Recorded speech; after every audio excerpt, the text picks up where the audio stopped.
Пошла. О, у нас уже 16 участников. Так, что ничего не пишете, как прошла неделька?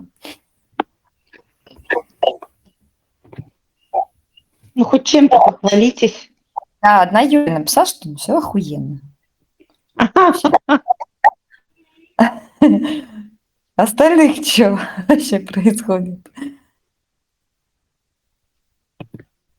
Вы к нам просто так на эфиры ходите? Или у вас что-то происходит? Что уже опять неделя прошла? Да, Оля, да. Ты подожди, Оля, до тебя очередь дойдет. Что ты там опять суетишься? И тут еще один это, слышишь, претендент. Еще один претендент у нас. У нас сегодня день раздачи пиздюлин, ну, чтобы вы понимали. А вот, когда к нам люди в работу приходят, мы сначала с ними разговариваем. А вот, когда человек не понимает, мы начинаем пинать, чтобы дошло. Вот.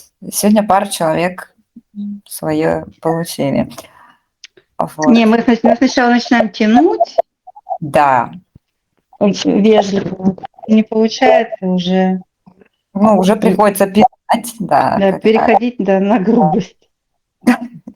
Мы сегодня ржали, понимаете, с тем, что просто с Юлей, да, из-за того, что вот, ну, человеку уже просто прямым текстом говоришь, сделай вот так. Человек сидит, не делает вообще. Я боюсь. Боюсь, Я да. вообще, я не знаю, как это будет. А если это вот так, а если вот сяк? И, Сделай, и наматывает эту сахарную вату вокруг. да. Сделай и посмотри, да, вот так Да, и проверь. ты сделай, проверишь, действительно.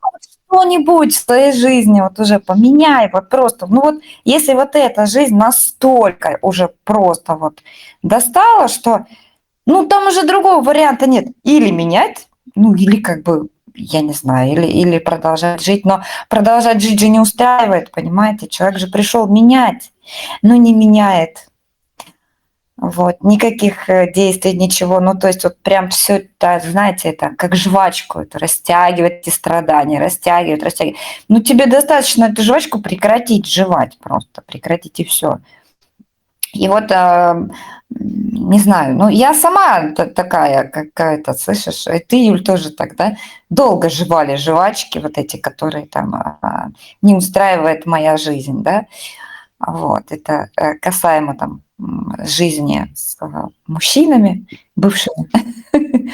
Долго жуется жвачка, но в один определенный момент рвется все такое. И тебе уже вообще похеру, что там дальше, как ты будешь жить, за что ты будешь жить, где ты будешь жить. Вот настолько становится похер, что ты просто берешь и делаешь, и потом уже смотришь, так, а что получилось вообще? Вот только так вы можете выйти из каких-то ситуаций. На самом деле, который возраст, работа не такая, мужик не такой, не знаю, там что-то еще не получается в жизни. Вот только так. Ну вот сегодня девушка писала, наша страдающая, нет ее здесь? Не вижу. Нет ее на работе. Вот. Вот что ей не дает совершить? Да, это поступок. То есть она его уже начинала совершать, а потом тормознула и не завершила до конца.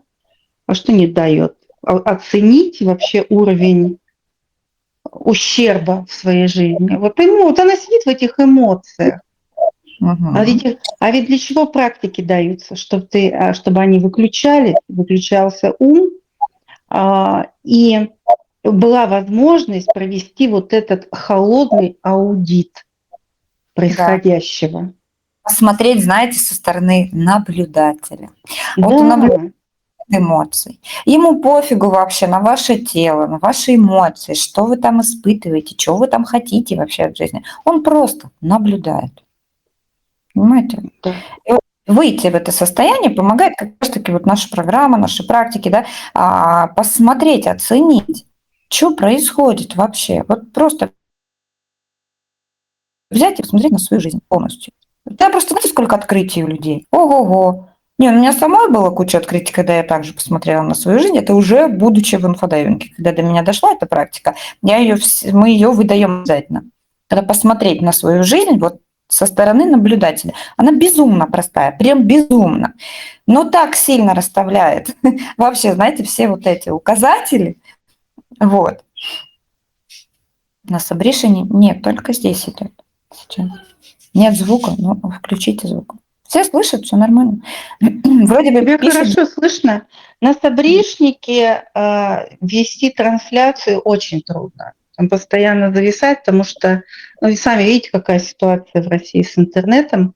И Ну, это я не знаю подробностей, но, возможно, ну, как-то сервер не откликается. И вот я же курсы вела тогда с Анжеликой, с Женей. Ну, странный какой-то. очень трудно это все, да. То есть, видите, вот мы вчера, да, с Олей разговаривали. Наташа с Ирой, они в одной комнате сидят, у них одна камера, один поток. А когда нас двое, все, оно уже начинает виснуть, то есть и не справляется. То есть поток Да, очень слабый. да, загружаем запись, да, по возможности, есть же у нас там записи. Здесь-то можно из телеги выйти, закрыть чат и зайти обратно. А там на Сабришнике, если ты остановишь запись, то второй раз ты уже не войдешь, потому что запись будет окончена и загружена на сервер. Понимаете? И Вот. второй раз уже не сделаешь эту трансляцию. Это надо заново курс, да, создавать в личном кабинете и заново входить. Там свои, да, То есть, в технические. общем, да, мы пока не знаем. В общем, вот технически там не было бы вот этих проблем с интернетом, с потоком. Я понимаю, что и Артур, он ничего сделать не может, потому что такая ситуация с интернетом в России. Вот, поэтому, да, мы используем сейчас все те возможности, которые имеются. Мы не цепляемся за какие-то технические неполадки и так далее. Вот. И нам как бы нет, в принципе, разницы, где эфир вести. Вот. Ну и вот, что у нас дальше-то получается. И вот мы с Юлей сегодня сидели, да, вот и ржали. Говорю, поменяй что-нибудь в своей жизни уже. Сядь на телевизор, смотри на диван. Вот хотя бы вот так сделать. Да. Вот, ну реально. Уже по-любому сменится восприятие ведь у человека, да? Из такой точки вообще. Вот. Ну, девочки, мальчики, ну вот без вашего, короче, участия, без вашего движения, участия в вашей жизни ничего не будет. Просто ничего. Мы сегодня будем рассматривать тему лжи, потому что вот, знаете, как за последнюю неделю она как-то, да, Юля, такая, проявилась такая. Я могу что сказать? Ну, тяжко жить, когда ты видишь вот это все насквозь. Просто тебе ржачно, ну ты понимаешь, что вот как бы, знаете, мир привык вот так жить, и это не норма. Ну, то есть для людей это норма, а ты же видишь уже по-другому, и ты просто понимаешь всю бессмысленность вот этого театра. Ну, по-другому не назвать ведь, правда, Ю? Ну, театр какой-то, ей-богу. Возня. Возня, да. Но прикол-то в чем? Что вот эта возня театра, она же имеет свои коренные последствия. Вот для каждого человека вообще. Вот Юля еще мне пишет, говорит, боже, ты так отвечаешь, говорит, настолько точно, прямо и искренне. Говорю, блин, а я не могу по-другому. Ну вот реально все, я уже не умею. Знаете, это там юлить, что-то рассказывать так, вот так, крутить вокруг человека. Я говорю, как есть. Все, вот я вижу вот так. Все, вот я скажу так.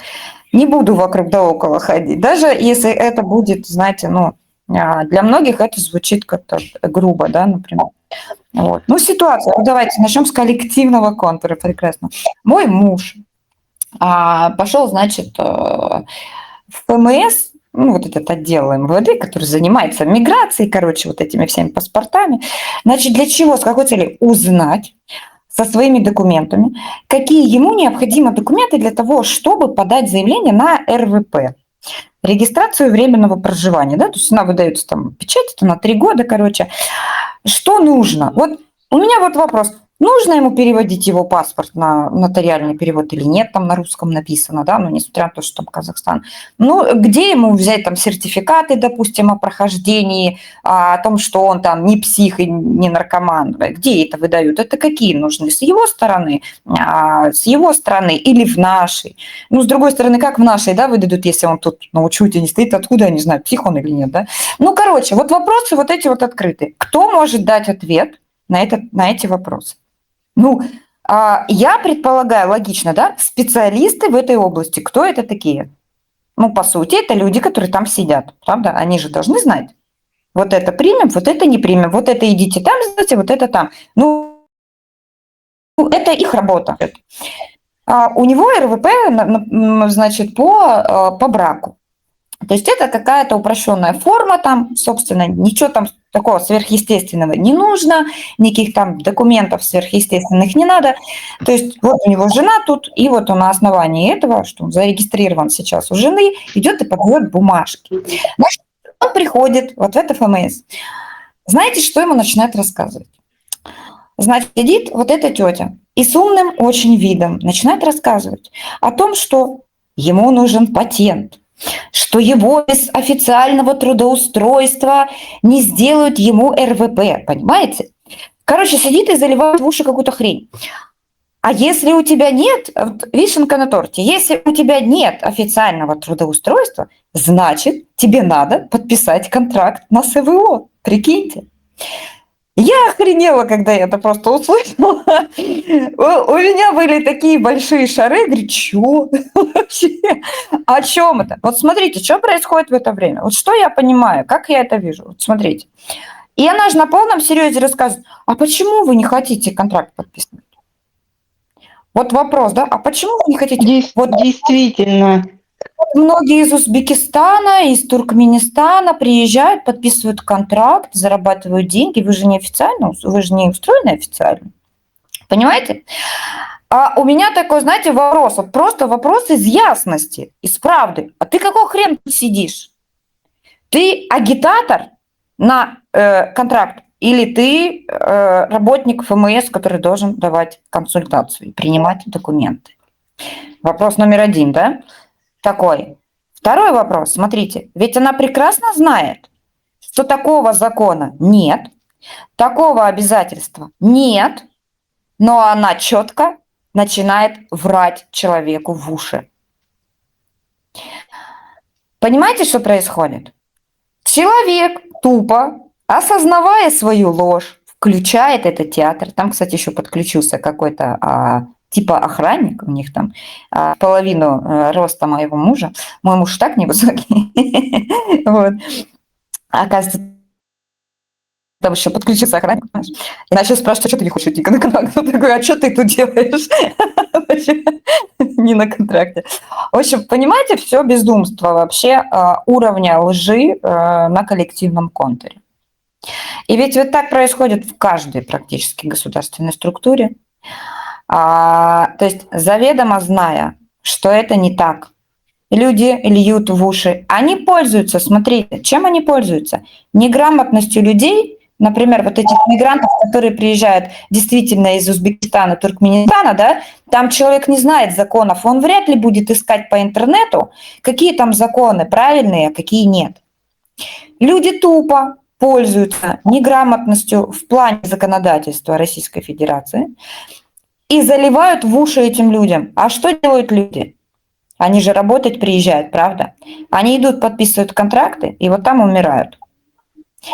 Смотрите, давайте дальше раскрутим кино. А что будет с этой тетечкой? Вот я уже реально ей сказала, вот просто, ну не ей прямо, я просто вот эту слушаю всю херню. Я понимаю, твой сын пойдет на контракт, твой внук пойдет на контракт, его там убьют, и твой муж тоже.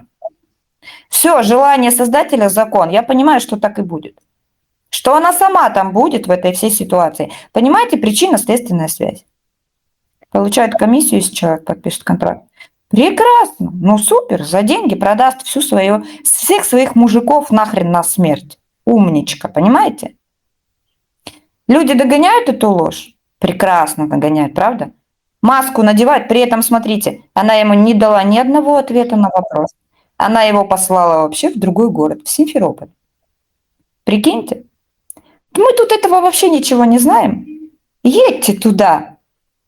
Понимаете, что произошло? Я еле себя сдержала, если честно, чтобы туда не пойти, не разъебать их там всех к чертям. Вот, эта история еще открыта. И говорю, блядь, ну они точно у меня просто дождутся, что она лично, вот эта тетя, принесет в руки домой и вручит эту печать, поставит и вручит лично сама, блин. Вот вам, смотрите, маска лживая до чертиков вообще. А ты зачем со мной играешь в эти игры? Да? Вопрос. Для чего? Чтобы что? Ну, а вот есть же вот эта причинительная связь, она уже пошла. Ведь она же не первому человеку так сказала. Не первому. Уже запустился вот этот. И таких сколько людей? Вот если Елена пишет, что они получают комиссию, представляешь, Юль? За деньги тут, да, начинают вот так вот делать. И это же просто капец. Знаешь, я бы хотела добавить, что в таком случае ведь много же сотрудников ФМС по всей России, но я думаю, что не все так делают, да? Ведь я вот по-любому она получила удовольствие, получает удовольствие, когда она обманывает человека, и человек этот соглашается, да, она такая потирает руки, ну вот еще один дурачок поедет на СВО, да, я денежку получу. Вот такое, знаешь, как мужененавистничество такое скрытое, знаешь. Там по-любому под этим лежит злость, агрессия к мужскому, а значит, будет болеть по-женски. Ну, конечно, по-любому. Да, там стопудово уже что-нибудь есть. А потом будет бегать, ой, у меня опухоль в груди, ой, у меня миома матки, ой, у меня еще какая-нибудь херотень. Понимаете, откуда это все идет?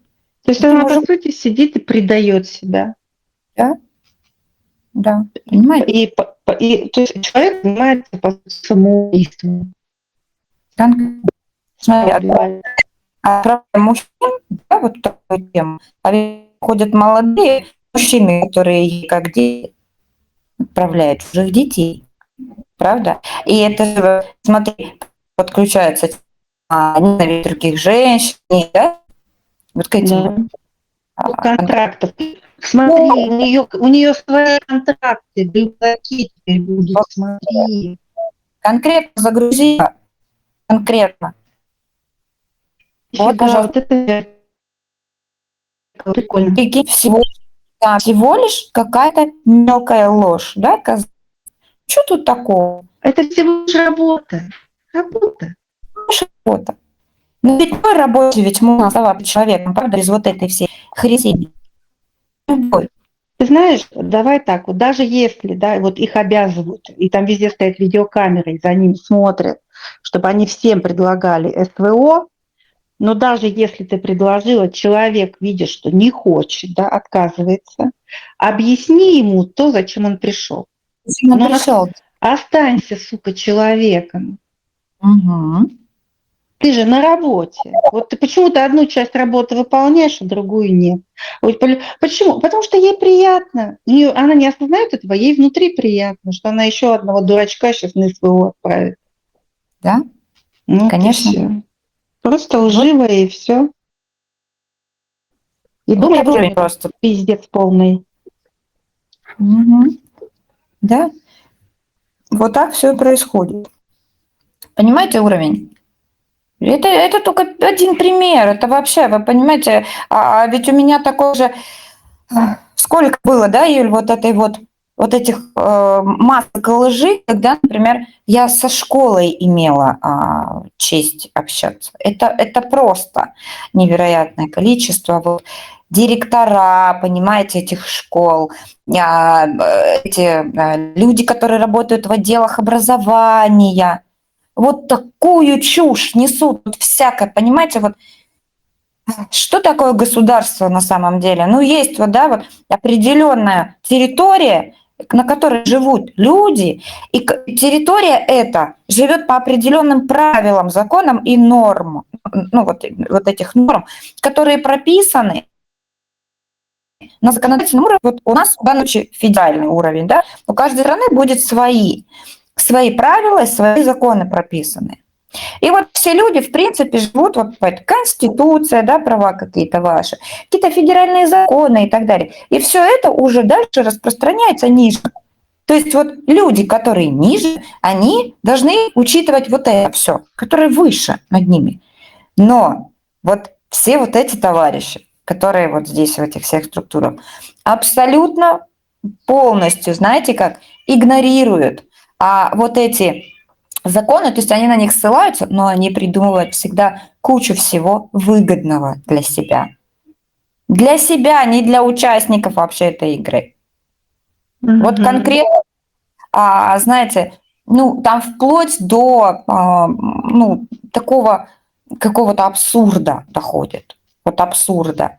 Вот закон говорит о том, что например, да, обязуют установить МАК.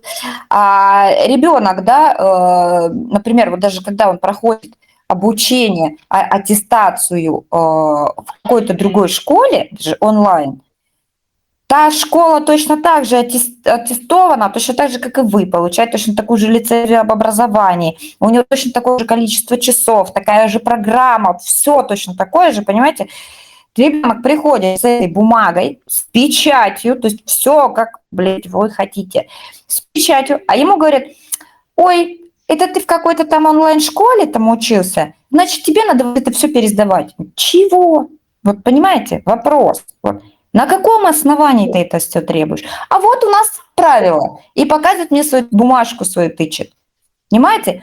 А эта бумажка, я ее читаю, и уже никогда никто не читает. А если вы прочитаете, она просто, понимаете, скопирована с другой школы, и там даже не поменены названия этой другой школы, представляете? Которые вообще не имеют отношения к этой школе. И я вот с этой вот фигней иду в отдел образования. Я говорю, смотрите, красным фломастером подчеркнула, говорю, смотрите, что они мне тут предъявляют. Вообще, говорю, они списали тупо, взяли шпаргалку, переписали, скопировали, сделали это мои правила, мой документ, даже не вчитываясь в то, что они сделали. Но на основании вот этой вот хрени, вот этой бумажки, писульки непонятные, требуют от ребенка вообще непонятно чего. Того, что по закону, вот такому, который есть у нас, не имеют права требовать. И вот в этом, вот, понимаете, вся вот эта ложь. Явными проблемами. Елена, я работник ФНС, я работала в государственных структурах. У меня есть этот опыт. 2 года конкретно там просидела, и плюсом там еще сколько-то была оформлено, пока была в декрете. Я знаю, что это за змеиное кодло, эти все государственные структуры, госслужбы и так далее. Я не знаю, мне предлагали туда вернуться после декрета. Это, знаете, для меня это было куда, чего-то. Я далека была там инфодайвинга, осознанности и так далее, но я точно понимала, что я туда ни ногой больше вообще не вернусь ни за что. Вот. Потому что реально это, ну, там просто листы, да, там просто палкой, знаете, поковырять вот так вот. И чтобы там эти змейки разбежались, или тараканы, кто там живут. Вот.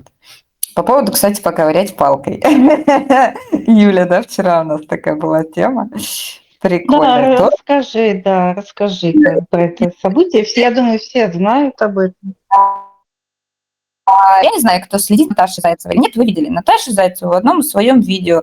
Сказала там про девушку инфодайвера, да, ну, как инфодайвера, у человека, у которого есть там своя школа, которая брала знания в инфодайвинге, я не знаю, надо называть имена, не надо.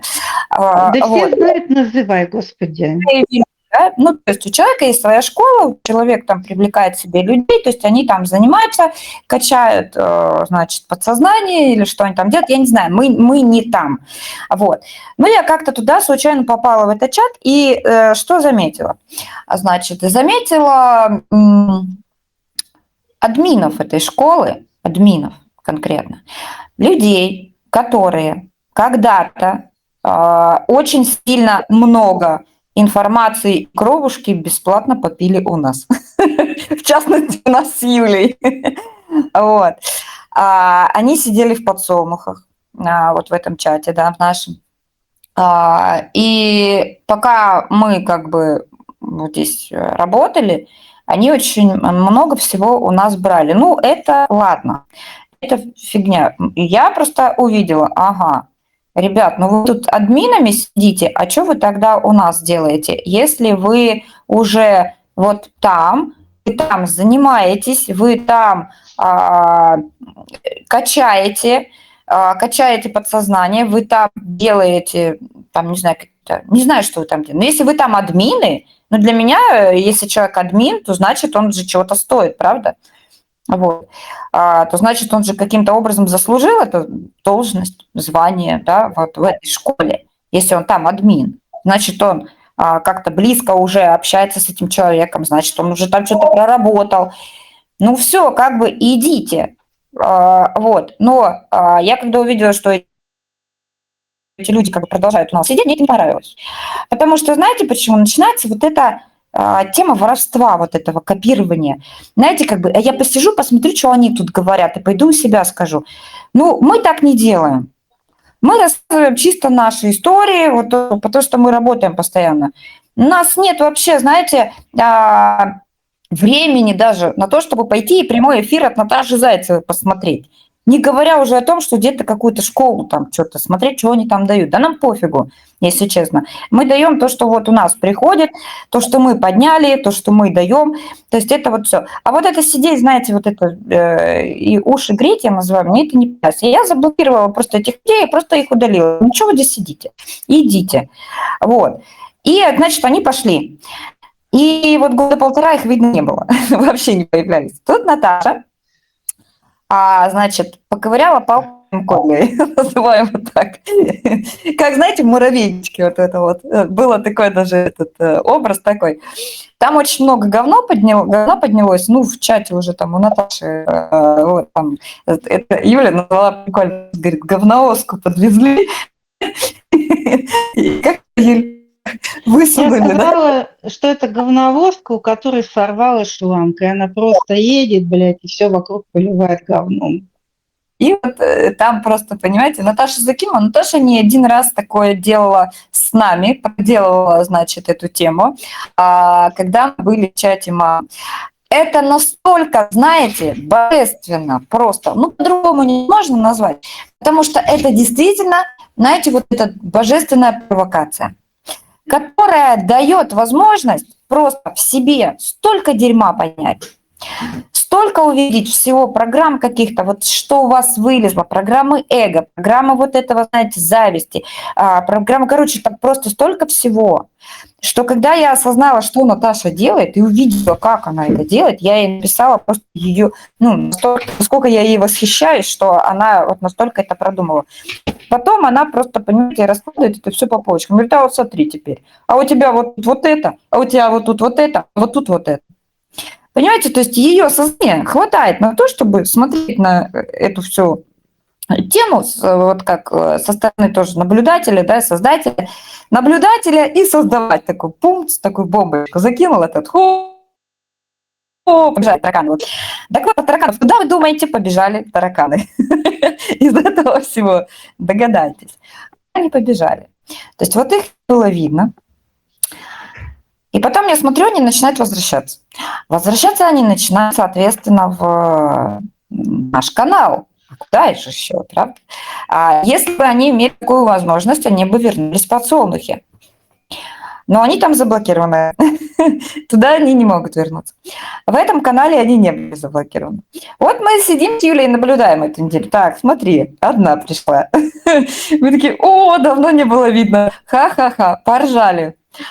Вот. Ну ладно, поржали. У меня мой помощник Илья, да, например, делает вам рассылку, вот если уже присылал вам что-то, он это делает специально по нашей просьбе, чтобы максимальное количество людей, кто там не успевает читать канал, кто еще не видел, что у нас 30 января будет диагностическая комната, и кто хочет туда попасть. Как бы он рассылку делает с этой целью, чтобы вы увидели, да, и если вам интересно, попали в диагностическую комнату. И вот попадает он самое первое вот на вот эту даму, которая пришла, Что думаете, она делает? Блокирует его. А, крутого интернета нет. У кого-то да, у кого-то интернета нет, да, ну по-разному, знаете, разные ситуации бывают. Поэтому у нас есть помощник, у вас, в принципе, уже 350 человек, и я физически не могу всех конкретно пригласить, да, поэтому у нас есть помощник. Вот. И она его блокирует, понимаете? Блокирует сразу в блок кидает, и он потом, короче, писать не может. Он мне пишет, говорит, удаляй ее, материться. И говорит, да, я понимаю, говорю, кто это, говорю, прости, говорю, пропустила этот момент. Ну, естественно, я с канала этого человека удалила. Проходит один, пишет в личку второй админ. Понимаете, что происходит? Второй админ начинает писать мне в личку. И что-то, с вопросом о том, что почему я заблокирована? Не могу понять. Почему я не могу попасть в канал? Она, по-моему, в диагностическую комнату ломилась. Она там была, да, она туда попала. Там же у нее блока нет. Вот. То есть она туда попала через какой-то из ресурсов или, не знаю, неважно, или YouTube, или еще откуда-то. Вот. Она туда попала. И, значит, она мне пишет, а почему я не могу подписаться на ваш канал? Вы тут заблокированы. Я четко человеку написала о том, что, ну, потому что вы являетесь админом вот этой школы, идите как бы туда. А чего вы идете сюда? Ну, логично, я не знаю. Вот мы с Юлей такие переглядываемся, думаю, блин, ну вот честное слово, у нас нет возможности физически и времени ходить по каким-то эфирам наших коллег. Я не вижу у нас других девчонок, реально тех, кому интересен инфодайвинг, кто наши коллеги и кто работает стажерами на Сабришн. Очень редко к нам заходит, там, Анжелика, допустим, на эфир зайдет, да, что-то послушать для себя полезного. Ну, вот, например, я не вижу, там, ни Эльзы не заходит, ни той же Ирины, да, никто к нам не заходит. Почему? Людям некогда. Они в своем интересе, в своем мире, в своем, понимаете? В своем создании. В своем создании им тупо некогда этим заниматься. Просто ходить и смотреть, что там. Но вот эти, знаете, тараканы-перебежчики, вот что произошло по факту? Смотрите, что произошло. Давайте просто чисто посмотрим на это. Человек пришел зачем? Потом в переписке оказалось, что я со многими работала, и у тебя была, и все не те, понимаете? Все не те. Правильно. Все не те, потому что ты не та. Вообще-то. Все инфодайвинг преподают по-разному. Я говорю, этого быть не может. Потому что это невозможно. Потому что по-разному инфодайвинг принимать можешь только ты. Только ты. Потому что ты все еще находишься в своем вот этом дерьмице. И бегаешь из одного к другому, с одного. Ой, мне там вот помогли, меня там развернули к себе. Так иди, значит, туда. Чего ты тогда бегаешь вообще? Вот если тебе вот тут помогли, да, то значит, ты зачем тогда вообще вот это все устраиваешь? То есть, понимаете, человек там уже пробежался по всем верхам и взял все, что бесплатно, правильно? То есть человек паразит, понимаете? Там бесплатно, там и обесценил полностью. Мало того, она мне начала рассказывать о том, что у нее там произошло с Эвелин, как она там с ней ругалась или не ругалась. Я не спрашивала, мне не интересно вообще. То есть то, что происходит у тебя там, это твое совершенно, мне вообще это знать нафиг не нужно. Я у тебя этого не спрашивала. Понимаете, вот и что человек делает? Она пользовалась, да, вот этим источником, этим ресурсом. Хорошая там школа, плохая там школа, да вообще пофигу. Если Наташа Зайцева вдруг сказала, что там как-то не так, ты вдруг такая в воздухе переобулась и побежала, как знаете, это крыса с корабля, тонущего. Вот оно так и есть. Да? То есть Эвелин обосрали. В этом чате да. Все дружно, все там, все, ну не все, то есть понятно, что все не могли, да, то есть часть аудитории высказалась, какая она гадина, да, и все вот эти админы ее, Эвелин, предали и побежали дальше, понимаешь, вот эти насекомые, вот по-другому их не назовешь, они ее предали, потому что ее обосрали. Зачем мы Обесценивать. там будем? Да, мы побежали дальше, там, в другое место, где мы тоже попьем, пожрем, насрем и пойдем дальше. Вот так это Да, называется. Вот вот, она вот ложь, блядь. Какой там может быть выход у этих людей? никакого. А мы их даже тягать не будем, блядь, даже за миллион. Да, Нахер они да. нужны, блядь. Ну, во-первых, они деньги никогда не готовы платить, они привыкли брать халяву, исключить Ты и расскажи, обесценить. извини, я тебя перебила.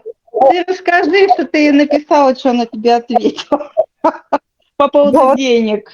дорого, Ну, по поводу ну, дорого, да? ну, Оля сразу ей сказала, слушай, ну раз ты опытная краля, да, давай сразу к нам в программу, нахера тебе в диагностическую комнату, тебе там нечего делать. Это для новеньких, для тех, кто не знает, что такое инфодайвинг. А она что сказала? Ну-ка, давай. Блядь, я сейчас подниму, что она сказала-то, господи. Она сначала сказала, откуда она, и это, сука, уже что-то значит. Вы понимаете, А, блядь? да, она же акцент прямо сделала, потому что я из Да. Украины. Она из Украины, понимаете? Все, значит, если что, ты из Украины, мы что тут должны тебе? Так тебе вообще миллион тогда ценник посадить, если ты из Украины. Это Ну, то бонус есть, тебе. типа, у нее, она с Украины, денег нет, поэтому ей надо дать просто так. Да, ей надо дать просто так, понимаете? И вот там еще страна висит на вот этих подменах всех. Вот Мгм. это показатель. Ведь тоже Надо показатель. было ей сказать, что она кастрюлю сняла и успокоилась уже, занялась собой. Там же под еще людина с правами, чё, так что ты? Так Что что в ты? этой во всей ситуации самое отвратительное, то, что, да, Эвелин там попала. Я ее не оправдываю. На самом деле, смотрите, Эвелин была на многих курсах у Наташи, на которых я была, там всегда была Эвелин. Она Да. теорию взяла хорошо. У нее почему-то проблема, видимо, у нее нет пары в инфодайвинге адекватной, которая бы ей сказала, Эвелин, ты завралась, да, ты завралась. Посмотри, вокруг тебя одни паразиты, зачем ты их тягаешь? То есть разберись в себе, почему ты так себя ведешь, зачем тебе это все. Но никто не сказал, никто не подсказал ей. Вот. И вот так вот все получилось. Да, и Наташа на нее наехала. Я с Наташей согласна, абсолютно адекватно. Согласна, Но, я согласна. но, но если вы рядом с этим человеком, да, столько Мгм. времени были, ссали ей там в уши, в глаза, какая она Ну, а замечательная, ведь не какая, понимаешь, вот это да, все. Вот это. давай нам еще халявы, мы тебя любим, мы тебя обнимем, ты такая замечательная. Потом они увидели, что, да, царь как разгневался, и они бочком съебались от нее. Понимаете, все как тараканы реально Так, разбежались. так мало того, ты понимаешь, она же вчера вот эта женщина писала, обосрала эту Эвелину, опять же, нам, блядь, в личку, нахуя, спрашивается. Не спрашивала Мне, вообще. мне зачем эта информация? Да, вот Да. зачем ты обсираешь человека? Ой, она такая, она стекая, я ищу. Да нахуй ты нужна, ты предательница. Ела. Слышишь, она меня ела при группе, тра-та-та. Думаю, господи, как тебя слизняка-то съесть вообще можно? Что с тебя есть? Она, может, пинала ее где-то, знаешь, вот здесь. Она меня ела. Ну, И вот не все. понимаете, и вот она эта ложь. Вот и человек несет эту ложь, вот как член на блюде. Посмотрите. И ты должен сделать вид, что это нормально, что хорошо. Да я не хочу на это смотреть. И все. Оля ей там написала, я думаю, ей надолго хватило. Ну, Отшибло все желание с нами общаться. я лучше вообще с такими запросами не лезть, я раздавлю к чертям. Вот, ей-богу, я не стесняюсь в выражениях. Я сразу вижу, где у человека, ну, конкретно эго, и я сразу вижу, через что он пиздит мне реально, и я не стесняюсь об этом говорить. Да, я говорю вот прямо, как оно есть. Многим это неприятно, многих разрывает эго, и становится сразу видно все вот это, знаете, нутро, вот прям моментально видно. Но это как бы для человека самого. Зашел, получай. Вот, ну как бы, зашел через ложь, получаю ответку, где там твоя ложь. Вот. Опять же, вот то, что ты ей написала, это слова, на миллион уже. Потому что Конечно. никто никогда ей этого не скажет. И Только Наташа, не оголит вот это дерьмо. Наташа скажет, Мгм. Наташа скажет. Ну, ну, так до Наташи, что надо, знаешь, дойти, там, надо, знаешь, какую сумму в кармашечке-то есть, чтобы к Чтобы- Наташе попасть под ее взор, под ее внимание. Да. Вот. Это надо либо так обосраться, залететь к ней в личку, чтобы она уделила внимание. Наташа не распыляется, она просто, она может окинет взглядом, и она тебе шум, Да, белый шум, и все. да. И отвечать даже не будет. И правильно сделает. В общем, вот ситуация, видите, как вот такое вот прилетает. Но на самом деле, что я хочу сказать про Евелин еще? Вот, ну, да, человек где-то там, ну, не так повернулся, да, ну, не тем сейчас этим, как сказать, углом зрения смотрит, да, так сказать. То есть вот здесь идет через вот такие, сразу подсвечивается это ложь, предательство и все остальное. Ей сейчас огромный пласт такой классный поднялся, у нее сейчас огромные возможности, между прочим, перед ней открываются. А вот этот Да. пласт работов, это очень мощная вещь на самом деле. Но смотрите, какая у нее какая фора. Она идет и делает, и ей посрать вообще на то, что говорят кто-то, что-то. Она единственный человек из всех инфодайверов, которых я вижу, даже я так не делаю, понимаете? Она идет каждый божий день, она оставляет свои комментарии о своей школе по всему всея Инстаграму, понимаете? Поэтому у нее дофига там участников. Да, она все это дает на халяву. Но вот обесценила себя, сейчас получила эту обесценку обратно, сейчас начнет себя ценить. Начнет себя ценить. Она запустила эту школу, она постоянно записывает эти видеоролики, она проявляется, понимаете? Она делает то, что не делает никто вообще, Сабришина, кроме Наташи Зайцевой. Да, она Вот очень и активно ведет контент. Иди попробуй сделай. Вот да, попробуйте. пробуй. Заведите свой блог и рассказывайте то, что вы знаете. А она знает много. Она теорию взяла хорошо. Я ее тоже раньше слушала пару лет назад. Она все правильно говорила. Все правильно. Так оно и есть. Трудяга, трудяга. Но обесценила себя. Ничего, мы Да. тоже через это проходили. Настолько курс с умом дружим, чего стоит-то, господи. Ну, 8. видишь, да, видишь, у нее как зеркало. Она, значит, она и себя обесценивает, естественно, она обесценивать начала других, сама она. И она получила это в отражениях. То есть это вот он, комочек, вот оно, собралось все. Понимаете, вот так. Солнечный зайчик везде переотразился, сыграл, и все, везде одно и то же получилось. На примере этой девочки, которая пришла в личку. Вот смотрите, человек что ходит? Что ходит? Вот она как таракан, как паразит проявляется. И халям, халям, не халям, мне должны, мне должны, мне должны. Понимаете, как она проявляется? Потому что Что она, я хочу. что она будет видеть в своем зеркале? Представьте, она предает, да? Она ходит, ищет какую-то свою выгоду. Что она будет видеть в своем зеркале? То же Точно такую самое. выгоду на ней будут зарабатывать, понимаете? Поэтому она живет вот там, на той территории, которую, блядь, бомбят сейчас и оставляют без света. Только лишь поэтому, ну вот вы знаете, вот, ну другого здесь нет варианта. И вот если бы было бы не так, она бы оттуда уже давно свалила за 4 года. Ну вот уехала бы она оттуда, но не хватило, Но понимаете, мозгов. она, может, кстати, уехала. Она, может, просто пишет, что она с Украины, кто знает. С Украины, ну, значит, она с Украины. И у нее, нет, она писала конкретно, у них все обрубили, все возможности переводов и даже крипту. Ну, Все на тогда. Украине находится, всё там. То есть все там. То есть она поэтому там. Мозгочков, интеллекта не хватило даже на то, чтобы выехать женщине, да? Не, но мы не Почему? знаем обстоятельства, что она, почему она не уехала. Может, у нее там мать больная лежит какая-нибудь. Да, хорошо. Ну вот смотри, все равно, почему, да, вот причина, пожалуйста, почему человек находится вот в этом. Ну, потому что у нее мир такой. Все, она себе его выстроила.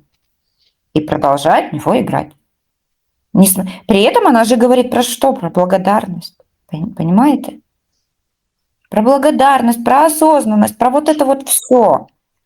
И вот знаете, смотрите еще в чем ложь. Я вот, Оль, хочу добавить.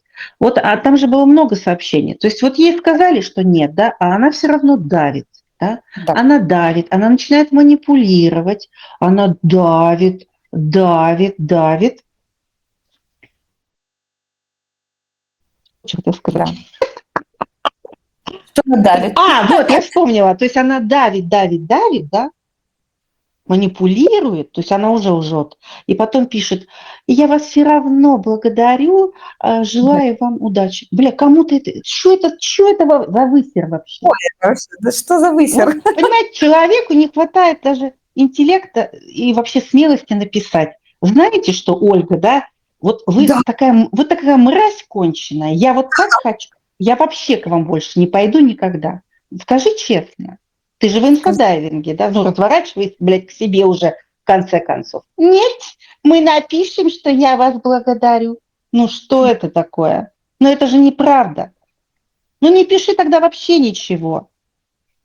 да, А почему она? Она пишет на автомате, потому что так принято. Понимаете, вот эту блаженность из себя изображает. Ну, ведь потому что это прекрасно видим, понимаете, это же так видно. Вот смотрите, какой автомат у себя отслеживаете тоже. Вот вам хочется сказать одно, да, вот конкретно, ах, какая ты конченая мразь, но вы что делаете? Надеваете на себя масочку вот этой благочестивой, ой, спасибо, ой, да ладно, ой, да хорошо, так не надо, если не можешь, тра-та-та. Надеваете масочку? Вот, пожалуйста. И вот, понимаете, человек с той стороны, ведь он же чувствует, что вы на самом деле хотите ему сказать говно, и вы о нем думаете плохо. И он тоже надевает эту масочку. Понимаете, в чем прикол? Все эти чувствуют друг друга, да, и знают, что они хотели сказать, но вот эти надевают масочки и начинают говорить друг другу вот всякую такую хрень. Это же норма нашего мира. Вот точно так же, как та тетя надела ту масочку. Ой, а всем надо проходить на СВО. добро А вы пожаловать в Россию, да, на думаете, СВО. блядь, вообще. Это настолько видно, это просто. Вот, ну, всем же видно, правда? Вы, каждая из вас,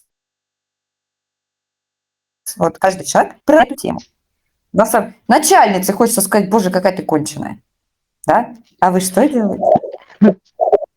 Надеваете масочку и вперед. Да? Потому что есть выгода, да, мне выгодно. А как, если я скажу, она меня там уволит, да, или премии меня лишат. Мне выгодно, поэтому буду молчать.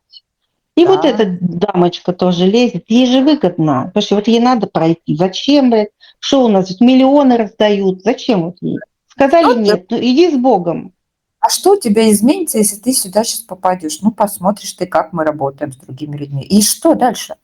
Ну, то Ну, есть, если ты уже там, не знаю, грузишься, ты изучаешь, ты куда-то там ныряешь, куда ты там ныряешь, не знаю, но тем не менее, ты уже знаешь, как это все работает. Ну, то есть формат диагностической комнаты, он как бы не для тех, кто уже там у нас в инфодайвинге, кто знает и так далее. Он для ознакомления, потому что людям очень сложно объяснять, что такое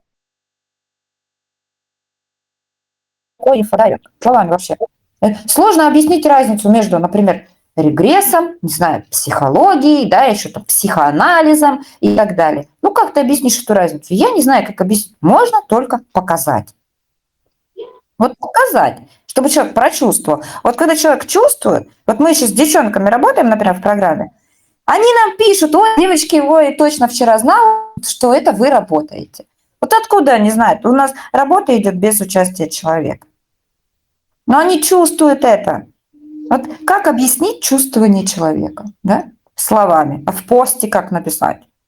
Ну, это нереально вообще. Это на каком да. уровне общения дельфинов, да, вот этих. Как-то, как помните, было там в фильме «Аватар», как-то у них там назывались-то эти киты большие, которые с каким-то сверхразумом. Они там мыслями друг с другом общались, на уровне разума передавали друг другу сигналы.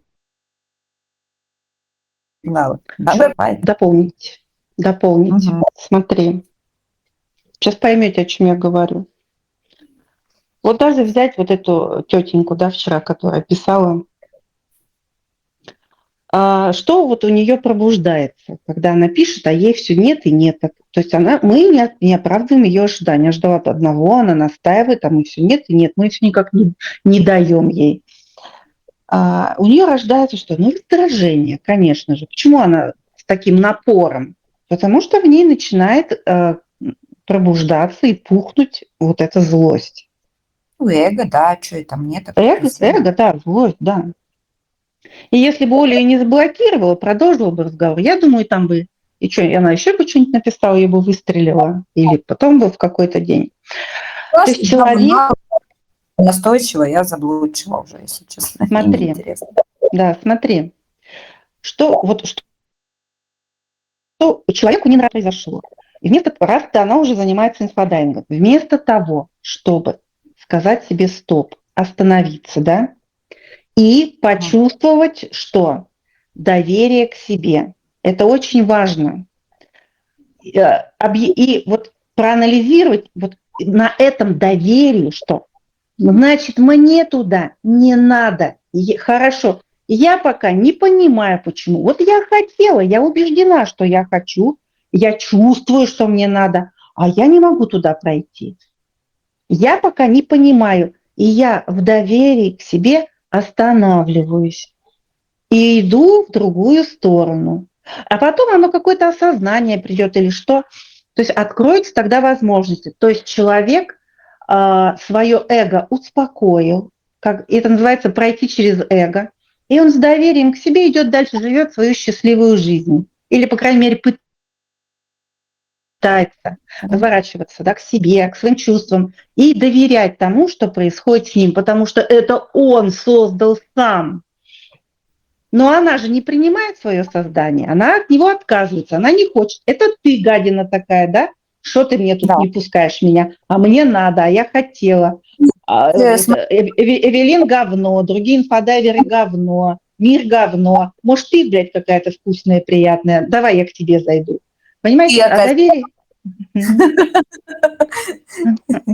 И ты еще, да, там подвалила, да. Оказывается, вообще все везде одинаковые. Все не такие. И нет доверия к себе. И тогда вот возникают вот эти терки внутри. И тогда жить тяжело, да. А потом она пойдет на работу, там что попало, дома что попало, муж что попало, дети такие же, свекровка, и пошло-поехало. Вот он, ад.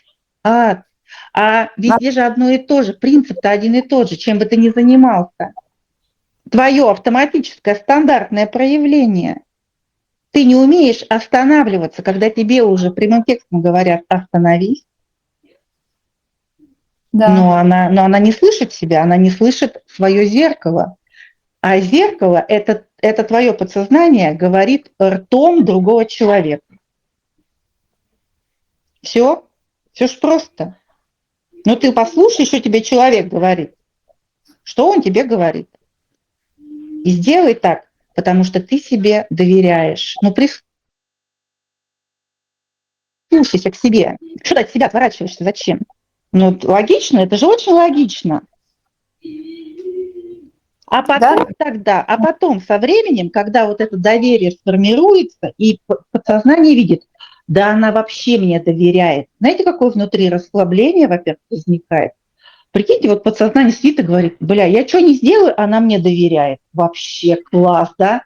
И даже в браке ведь так же, да? Как важно доверие, когда никто друг другу мозги не шпилит, а просто доверяют. И тогда на этом доверии рождается знание, четкое знание. То есть мы же все идем к созданию, все же хотят создавать, правда? Вы что сюда пришли? Все хотят создать свою жизнь сами, счастливую, богатую, замечательную. И что получается? У меня уже, если я что-то создаю, я настолько научилась себе доверять, если я что-то создаю, у меня сразу знание. Я знаю, что так будет. Знание – это и есть вера. Механизм веры, он запущен. То есть механизм веры таким образом, как сказать, очищается и начинает функционировать. Он очищается от автоматических программ, И он уже не дает кривое искажение, когда из подсознания один сигнал идет, а ты слышишь другое. И получается, что попало в А, зеркале, в ну, Юля, создание. вот ты сейчас говоришь, а я просто сейчас сразу ловлю вот эту тему. Он пропускает тогда вот это знание, вот эту мысль, которая шла. Из Она же через разума, да. сферы идет конкретно. Вот эта шестереночка, которая самая первая, да, у нас в принципе Да. стоит в структурах психики, через что идет этот поток? Через механизм веры. И он тогда как бы пропускает чистый этот импульс, сигнал из психики. Чистый. Тот, который он есть, без искажений, да. Как знание. А так по факту, да, у такого человека, который себе не доверяет, у него вообще вера не работает. Вера становится тогда, вот она наполнена программами автоматическими, вот его вера. Да. И там нет веры в себя, там такой программы нет, он себе не верит. Тогда ему нужен авторитет. Вот Да. что и происходит. Вот, Тогда ему нужен авторитет, который скажет, вот эта школа правильная, вот это неправильно. вот Понимаете? видите, она слышит себя в виде Оли и не верит себе. Вот она сама Да. себе говорит, слушай, Клава, тебе пора домой, здесь тебе делать нечего, нафиг это тебе не нужно, тебе надо в другое место пойти, да, в другом направлении. Или вообще иди сама развивайся, да, запускай свое как-то, вот, ну вот что-то такое, да. А где Вера? Нет, она себе не верит. Нет, это она говорит, это не я, это она говорит. Все, Мгм. какой целостности ноль, веры ноль, доверия ноль, разума ноль. Что остается? Автомат, эго, вторичная выгода, манипуляция. Это И все называется одним словом ложь. Вот оно, ложь. кривое зеркало. Все. Тогда возникает куча сложностей, понимаете? Да, в жизни потом, да, смотришь, не знаешь, блин, за что хвататься. И как раз будет клубок сложностей. Понимаете? Вот Ну. откуда все сложности, преграды и препятствия. Просто потому А что, человек искренне верит, что он хочет выйти из боли. Он да, очень хочет выйти из боли, хочет, чтобы перестать болеть, чтобы его близкие перестали, чтобы война закончилась, да, чтобы да. деньги были, богатство, здоровье, Называется счастье. хорти, да? Вот все, вот это единственное, что человек делает, хочет. Ну, хотеть мало просто, понимаете? Хотеть мало, потому что за всю вашу жизнь вы же нагребли уже в этот механизм веры, целую кучу программ туда насували. А кто их убирать будет? Кто за вас их уберет? И вот смотри, что она делает. Вот она увидела, да, что... Вот, что она подумала, например, что мы ее обесценили. Ну, разве она, у нее мысль, думаешь, пробежала, что, блин, наверное, я себя где-то обесцениваю. Чем? Ну, например, вот этим враньем, вот этой выгодой, вот этими манипуляциями. Ну, Сказала человека ее проблему, что ну, у ну нее что сложного? Причем Оля ей вообще чисто сказала. Вот она ей все. сказала так, как и есть. Но это она отбила. Нет, это, что вы тут городите? Нет, это не так. А Я это вас... ты четкий паразит. Ты ушла без благодарности, вы разбежались там как тараканы, собственно. Предательство, ложь себе, отсутствие благодарности. Все, вот Ну, иди, ты человек уже, который знает, что такое инфодайвинг, знает, как в этом работать, разберись с этим. Даже я четко вижу, что у тебя сейчас работает. Вот, пожалуйста, тебе слова уже реально вот близко. принесла это дерьмо сюда Да, и сидит, обсирает человека. За что? ну За да. что? Ну, зачем? Вообще, что попало? Вот так вот как-то происходит. У меня иной раз это так, Ну, она думает, что сейчас типа у Сергалиевой тоже эго включится, она скажет, ну да, я вообще гораздо лучше, конечно, заходи. да, я круче, у меня Мгм.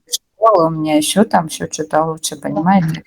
А мне уже давно пофигу, я вообще знаю, что я и так самый лучший человек на свете, и у меня самая лучшая пара, и мы делаем самые крутые результаты, и вообще нам как бы, знаете, У нас нет конкуренции. Вот. Нет, Абс- ты знаешь, оно некогда конкурировать. Вот Именно. некогда. Вот я Я- сижу сегодня и думаю, господи, хоть дольше воскресенье выходной. Ну, пожалуйста. Так хочу Да, выходной, чтобы, знаете, не работать. Вот, а заняться чем-то, вот, даже домашними делами. да, согласна. Мне тоже нужен выходной. Ну, какая мне конкуренция? Я знаю, как работают другие инфодайверы, я знаю, как Анжелика, как Женька работает и куча других. В чем мне с ними конкурировать? Мне нет на это времени. Я еще к ним сама приду, если мне нужно будет. Господи. А в том-то и речь. Хорошо, что все развиваются и дают результаты. И когда тебе прижмет жопа, там, где ты не осознал, да, запутался, и у тебя поднялось старое, Да. Скажешь, и ты тебе можешь подскажут. написать, да, написать человеку, заплатить, не заплатить, там уж как договоришься, и тебе помогут. Это будет реальная помощь. Действительно, так и Реальная. давным-давно уже прошли эти... нет, конечно, у нас есть эго, естественно, у нас много Ну, чего. Мы можем понятно. эти вот, которыми вот сейчас вот мы их как бы подчищаем, нам они летят иногда, да, и мы их такие раз подчищаем. Ну, то есть мы просто сейчас сделали такую штуку, когда мы вообще все слопнули, оно, видимо, Юль, поднялось все разом, что там надо подзачистить еще, да, ну вот. И мы вот это схлопываем же каждый раз все равно, вот эти программы, и они начинают просто нам это фонить, вот за это, вот это, вот это.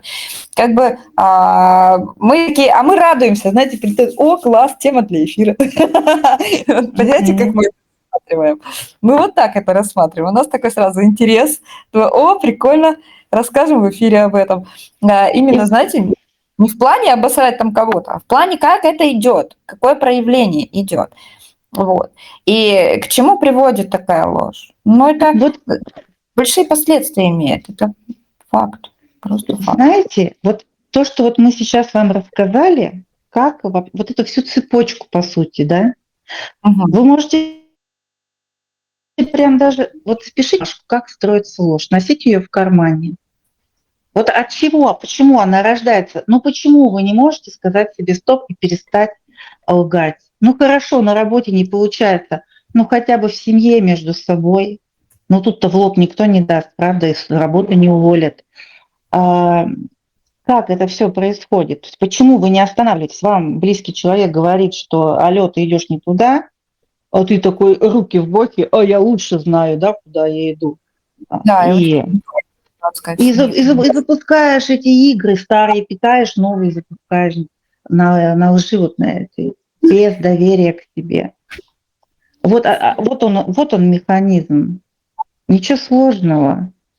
Просто у Смотрите, нас нет привычки его да. видеть в себе. У Какой других-то, хотя бы у других научитесь, кстати, видеть, а потом у себя тоже оно будет. Это даже как интересно. вот мы говорим про сложности, да?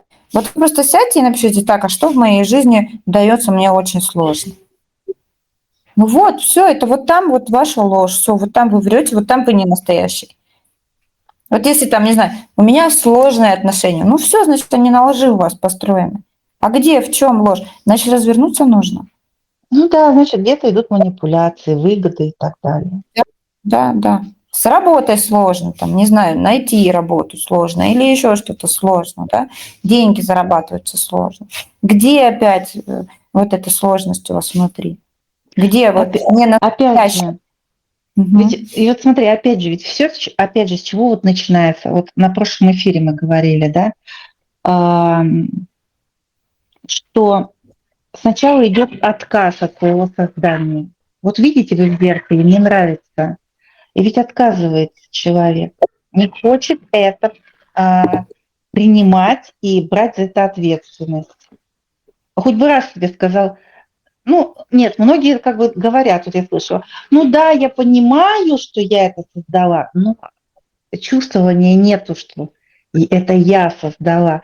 То есть нет вот этого, ну вот понимаете, вот как мы, И- как опять же, вот как ребенка вот мы своего плохого принимаем, да, вот он нашкодил, но мы ведь все равно его принимаем, потому что любим, правда?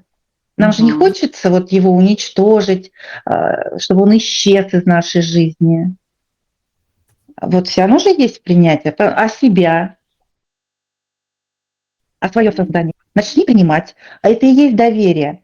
Я что-то насоздавала. Ну, прими просто. Значит, я сейчас не понимаю, ага, но я все равно, я все равно, как бы я пойму, о чем это. До меня дойдет. Хорошо, заходи, мое создание, домой.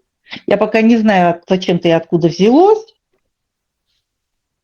Прими его, и тогда уйдет и внутри напряжение, не будет подниматься злость. И в этом расслаблении разум придет. Ну как он не придет? Конечно, он придет. И потом раз таки, зачем вот я это создала? Я сейчас вам даже историю расскажу, Оль. Есть у нас это Валя, она, но сейчас ее нету, она будет слушать, она всегда слушает наши эфиры. Вот сегодня мы с ней... Она была и вышла. Угу. Вот смотрите, как у меня получилось с Валей. То есть сначала я себя обманула, да, а потом она ко мне тоже идет вот с манипуляцией. Хотя она как бы отмахивается, да нет, я просто сказала, но на самом деле это так. Но ключ в том, что я же вам говорю, что вот это доверие, я же понимаю так, она сейчас пришла ко мне с этим, здесь что-то есть. Ну, я сразу поняла, что там есть. Смотрите, она купила курс у меня с Анжеликой, который уже прошел. И понятно, что отработка была только на курсе. И меня, значит, дернул меня за язык сказать: Валя, мы тебя отработаем. Хотя курс уже прошел. То есть это мне надо, значит, надо созваниваться с Анжеликой и делать ей отработку. То есть ты хотела, короче, быть Я начала служить, да. Служить, да. Я начала служить. На автомате. Раз у меня выскочила. Вот, понимаешь, потому что есть такая привычка быть хорошей, выслуживаться. Да, и пофигу, что под условия ты не попал. Ну, он же купил. Да. Она же купила. Она же мне 50 долларов принесла, которые мы разделили на троих. То есть 1000 рублей. Да. Ну вот вы хотите за 1000 рублей отрабатывать человека. Вот ответьте себе честно. Вот сколько длится консультация? Потому что, вот смотрите. Сейчас мы спросим конкретно. Ну давай, говори. Вот смотрите, да, это на курсе я отрабатываю быстро человека. Ну а так вот мы сядем с Анжеликой. Ну, конечно, мы зацепимся. Это будет час минимум, да? Да.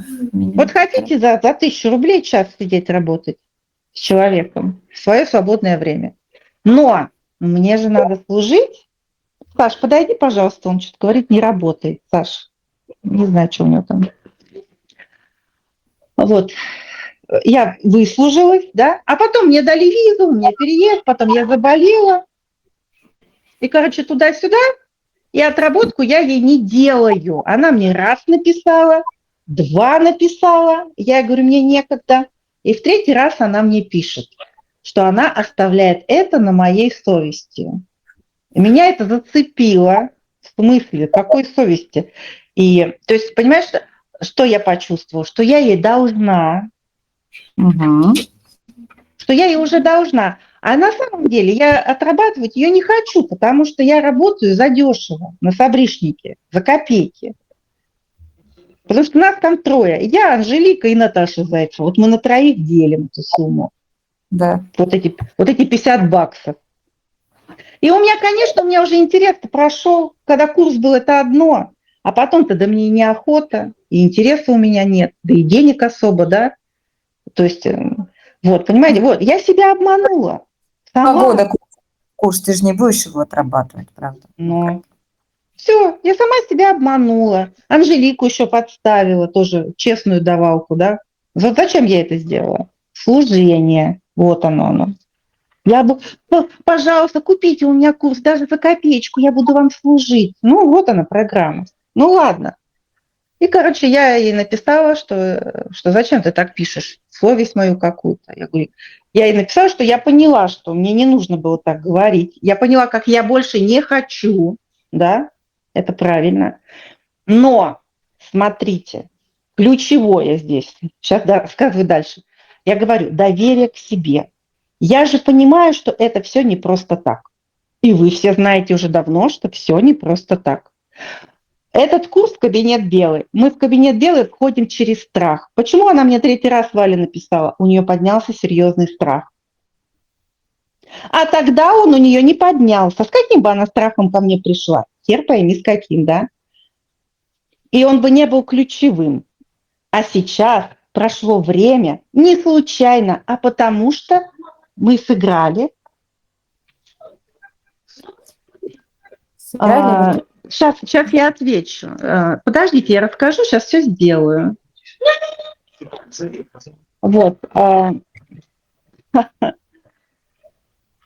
И она идет с этим страхом по заболеванию мужа.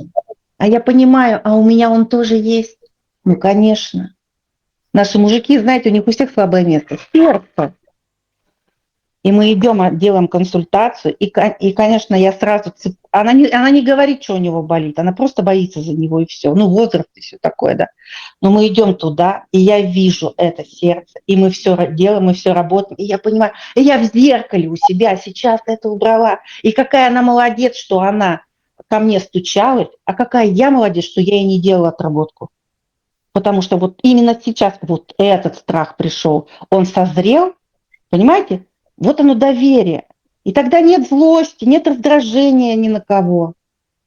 Вот оно, это же мое создание. Я ждала, когда она выродит его уже в конце концов и покажет мне в отражении, что есть у меня, чему я тоже не уделяю внимания, потому что мне вечно некогда.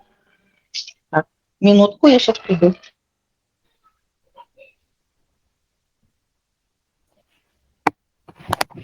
Итог этой истории, сейчас я вам расскажу немножко. Итог этой истории, понимаете, что во время работы девчонок действительно обнаружились проблемы у человека, ну, то есть которому они, то есть этих проблем не было, но как бы они были, но они не беспокоили. Знаете, когда человек живет, но как бы и не беспокоится. Но в итоге-то что? Человек начал уделять себе внимание именно вот в эту историю.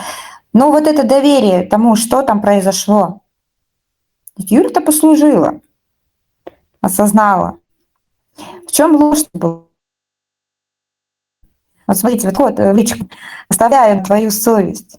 Ведь другое хотелось написать совершенно. Человек надел маску, который, понимаете как, тоже ведь заход через вот эту ложь. Потому что человек надевает маску и идет в этой маске. Человек совершенно не хочет написать, что я оставляю на твою совесть. Он хочет написать, слышь ты, ты мне обещала, да, вообще-то, а я тут жду. И вот, понимаете, разница между маской и вами настоящими. Как это все вообще происходит?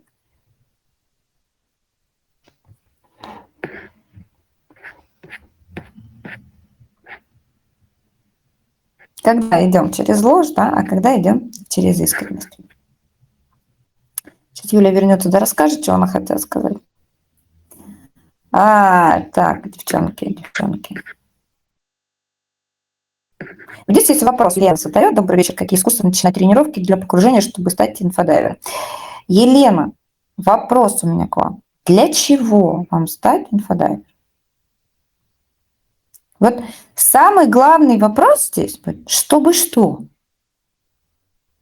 Зачем мне нужно стать инфодайвером? Стать инфодайвером, первое, очень дорого.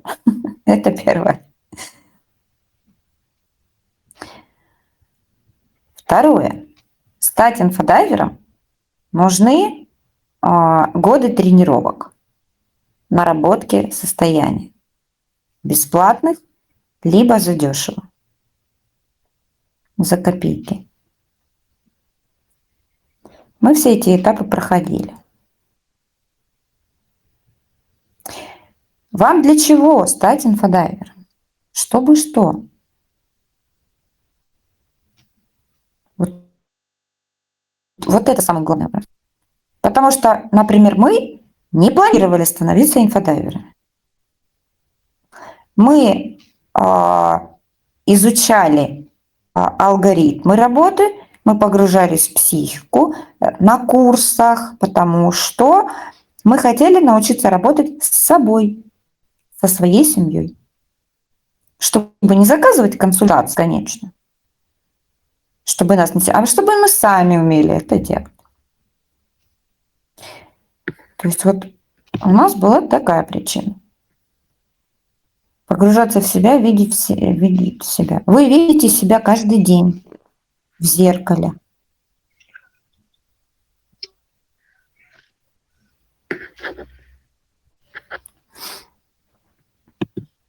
О чем речь?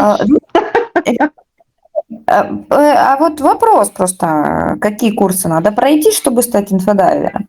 Я просто задаю самый главный вопрос в этой ситуации. Чтобы что? Чтобы зачем? Для чего? Какие курсы надо пройти? Не знаю. Много. Ну, погружаться в себя для того, чтобы погружаться в себя и видеть себя. Ну, понимаете, это, короче, Не, ну это интересно. Может, тоже, нам тоже было интересно. Нам тоже было интересно. естественно, это интересно. Но тут конкретный вопрос, чтобы стать инфодайвером. Чтобы стать инфодайвером, вам нужно пройти огонь, воду и медные трубы. Вы выкатите учебник и бесплатно поработать пару лет. Тогда вы станете инфодайвером. Если вы до этого готовы, начинать надо с работы со своим умом. Добро пожаловать к нам на программу. Мы вас за месяц развернем, почистим ваши все программы, которые вам мешают идти навстречу к себе. Вы сможете развернуться к себе. Вот.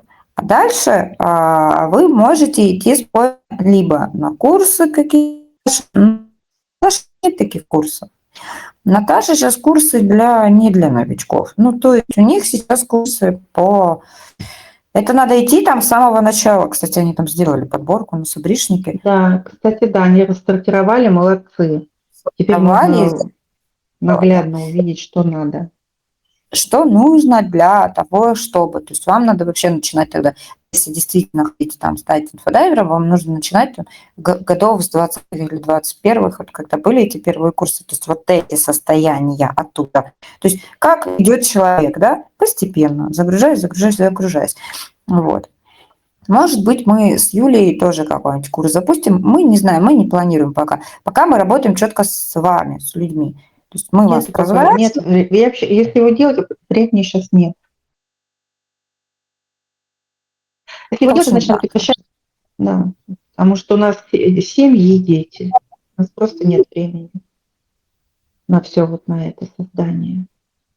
Развернуть работу вашего ума, чтобы вы для себя могли начать слышать себя и свой разум, начать хотя бы погружаться в себя, начать. Потому что вам обычно не дает погружаться в себя конкретно работающий ум ваш. И эго. И эго, да.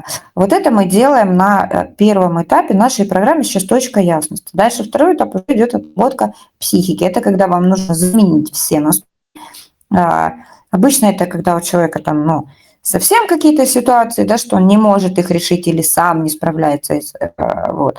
А после первого этапа не все заходят как бы дальше в работу с психикой. Люди остаются вот тут, да, и как бы, либо дозревают, либо им достаточно. Даже вот так проходит. Либо, понимаете, вам сейчас кажется, что вам это хочется изучать, и вам это интересно. Вот, потому что вы сейчас нас слушаете, да, и вам это кажется каким-то там чем-то волшебным и так далее. На самом деле это очень трудоемкая работа, над собой работа, над собой.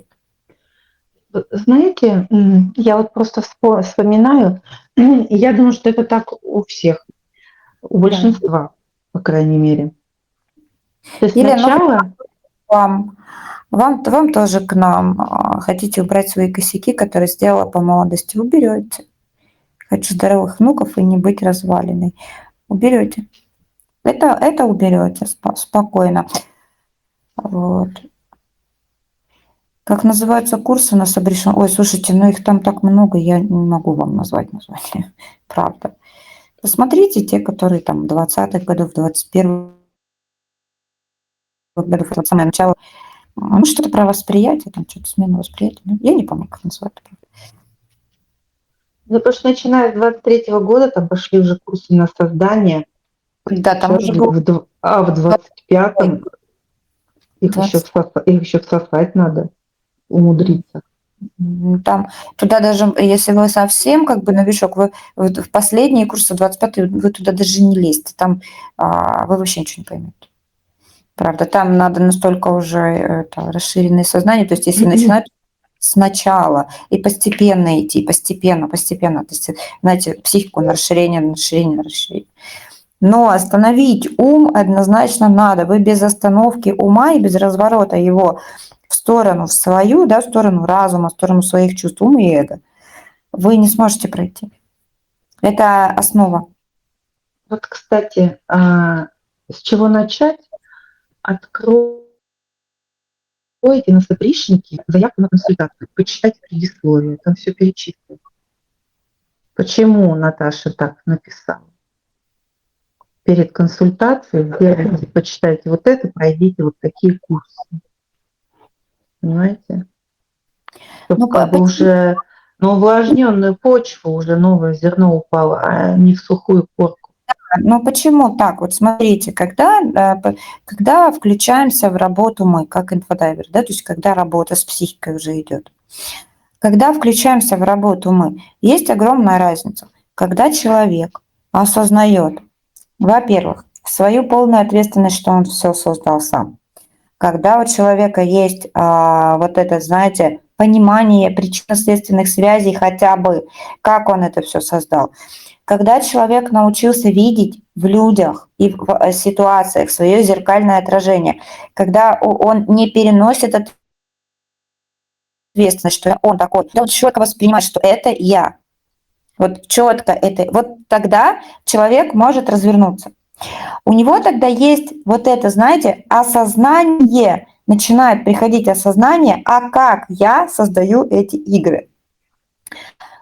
Оно изначально будет там поверхностное осознание, потом немножко глубже, потом глубже. Это все даже без инфодайвинга делается, без ныряния в вашу психику. Когда, смотрите, и тогда вот да, тогда эта почва ваша, вы тогда сменяете ваше восприятие с коллективного, как вы привыкли смотреть на весь мир. У вас сейчас как это все настроено? Вы сейчас полностью состоите, я даже вам вот не буду говорить, что это не так, потому что это 100% так. Вы сейчас полностью, абсолютно состоите из программ, которые вы успели загрузить себя извне. Коллективные программы, вот эти программы родителей, которые вы получили, программы, не знаю, из страны, менталитета, в котором вы живете, понимаете? В вашем уме не посажено ни единого зерна, чтобы оно было ваше. Оно все не ваше. Вот прям все. У вас даже нет, знаете, как, когда вы только приходите, у вас нет ни одной опоры на себя. Вы не знаете ваших мыслей, вы не знаете, что вы хотите и как вы хотите. Я сейчас вам скажу, что вы хотите. А вы не скажете. Вообще-то. Вы не скажете. А как вы хотите жизнь свою прожить? А вы такие раз и застряли. И все. Хочешь? Да. А не знаю. Застряли, все. Конкретика. Да. Вот я хочу быть счастливым. Что для тебя счастье? Что ты хочешь? Что это такое? Что для тебя счастье? А ты знать не знаешь вообще, потому что у тебя счастье меряется в количестве денег, домов, там, не знаю, машин, да? Вот, то есть с внешнего источника, понимаете? У вас нет ни единой опоры сейчас, и вам эти опоры надо выстроить заново. А как это сделать? Если ваш ум, ваше эго, то есть когда у вас эти программы есть, я все время объясняю это так. Ум, эго работает как яйцеклетка, сперматозоид, идет оплодотворение такое. У них там двухсторонняя связь. Ум программку подгрузил, ну, допустим, я не знаю, ой, деньги это сложно, достаются, да? Ум передал эту программку в эго, эго оплодотворилось, родился такой офигенный мир, в котором вы играете. Ах, деньги, это сложно. И у вас, знаете, вот в этом мире у вас вот куча этих зеркал, которые вам просто будут показывать, что деньги это сложно. Там работу найти не можете, цены повышаются, там еще там что еще происходит вообще? Реализация идет, да, там какой там бизнес, там все рушится, там еще что-то, понимаете? Вот куча всего, потому что вот эта мысль не ваша. Она была один раз где-то когда-то. Вы из нее сделали целый мир, создали и не поняли как. Вообще вы не знали как. Это автомат. Автоматический такой, знаете, цикл прошел. А у вас таких мыслей в голове миллиард вообще. Да. А Их сейчас настолько... почему-то мне вот... Угу. Говори. Ну, да. Вот. Их настолько много, что вы даже не замечаете. Вы не замечаете, о чем вы думаете ежесекунда. Вот понимаете? А вы хотите в себя погрузиться. Да не погрузитесь вы в себя. Вы максимум вон на коллективный контур улетите, как вчера, кстати, этого слышала, регрессолога, который типа погружает человека в прошлой жизни. Знаешь, что люди рассказывают всегда там? Она это на видео записывает, у нее там куча подписчиков в Инстаграме. На видео записывает, ну, не самого человека, как он говорит, да, а люди воспроизводят сюжеты из фильмов, которые они посмотрели. Про рептилоидов, про вот эту всякую хрень, про то, как люди живут на другой планете, что Земля – ферма, понимаешь? Вот. Они тупо смотрят фильмы и где-то в какой-то вспоминают в процессе регресса, вспоминают, что они видели какой-то фильм и описывают это как свои воспоминания. Они Понимаете? упадают в зону впечатлений. Да, они в зоне впечатлений считывают и описывают это, ведь они это проживают в этом моменте. Ну, правильно, они пока фильм смотрели, они прожили это все. Как бы через чувство взяли, прожили и выдают это как сеанс регресса. Понимаете? Вот. А зона впечатления – это вообще поверхность воды. Вот где бутылки плавают пластиковые. Да. Вот. То есть и у вас вот так сейчас происходит на этом уровне. Поэтому мы и говорим, что первое, с чем надо работать, это ум и эго. Это ваши два вот таких фильтра, вход, понимаете, в подсознание. А как вы собираетесь через него пройти? Если вы вообще состоите из миллиарда этих программ, вы должны хотя бы какой-то кусок места расчистить, чтобы вам что-то ваше зашло, развернуть ваш ум к себе, чтобы ваш ум начал считывать информацию из вас, из ваших чувств. Говорите. Смотри, ум и эго – это такие привратники, да, перед зазеркальем. Там, правда, еще тебя ждет вторая платформа, и на третьей трон сатаны, и только потом зеркало. Да, привратники, точно. Такие. Да, пройдешь, не пройдешь. Эти два пса, которые сидят там, охраняют. Я забыла, как они называются. Ну да ладно. Вот понимаете, вот почему именно с этого, так и Наташа ведь тоже пишет о том, что надо начинать с этого, практики и так далее, и так далее. Да. Сделала анкету, получила слезы и успокоение, ушло угрызение совести, которое было со мной 30 лет. Чудесно. Да, прекрасно, но я почему-то не верю.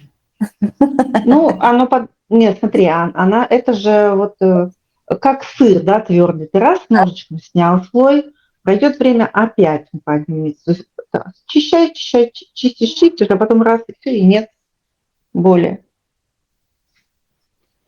Потому и спрашиваю, с чего начать. Практики делаем. Елена, а какие практики делать? Смотрите, делать практики – это одно. Остановить ум, работу – это другое. Даже не остановить, Оля, очистить его. Очистить, да, развернуть, очистить, научиться следить за своими мыслями, отслеживать их, не открывать и не разворачивать из этого игру. Понимаете? По сути, нужно, чтобы ум работал не в автоматическом режиме самостоятельно, а работал только на дешифрации информации из разума. Ну, это тоже работа, будь здоров. Но она не посильная, абсолютно посильная. Зеркало прописывала анкеты осознания, практика счастья, узелок. Елена, результат. Какие? Да, получили. если Вот вы все делаете, какой результат? результат, если вы все это делаете, какой результат ваших практик? Есть результат человека. Елена, у меня тогда к вам другой вопрос. Почему вы до сих пор не нашли на Сабришине, какие курсы вам нужно пройти?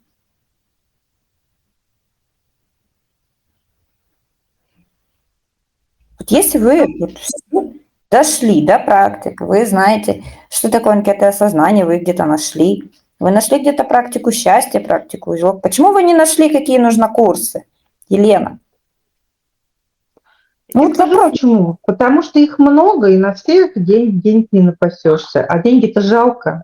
Хочется уже взять, уже точно, чтобы помогло, чтобы я точно стала инфодайвером, взяла Да, там несколько да, штук, чтобы лишнюю копеечку не потратила. Вот. Вы мне понимаете, скажите точно, я уровня. тогда, я тогда куплю. Вот. Да. Видишь, какой Но мне у меня, точно видишь, гарантия, да? Какого курса, какой курс мне купить? да. А потом она их пройдет, а они не помогут. Что делать тогда? Видишь, она торгуется сама с собой. И деньги-то жалко, и хочется. Что делать? Ну, ты туда-сюда тянет этот канат.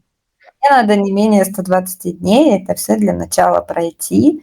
Курс начала с Натальей. А что будет, если вы 120 дней не пройдете?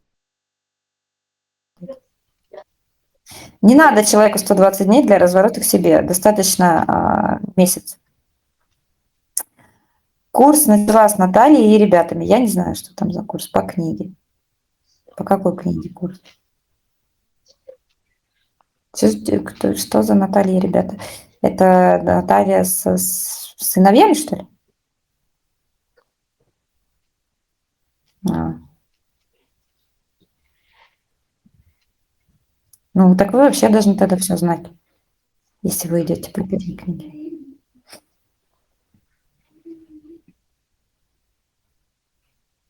Ну, какие тогда вопросы? Да, вот тогда вы вообще должны все знать. Вот а, я смеюсь, что инфодайвером стать нельзя. Инфодайвером нужно родиться. Наташа Зайцева нам это показывает на своих ребятах. Мы с этого как это веселимся. Ну вот там ребят качает Наташа Зайцева. Какие у вас еще вопросы вообще? Почему вопросы? Вы идете по этому пути. Откуда вопрос?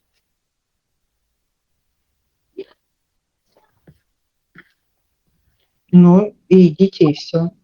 Да, ну, Вместе с это ними. непонятно тогда ничего. Наташа дает офигенное состояние. Лучшее, что может быть на свете. Смело можно идти вообще.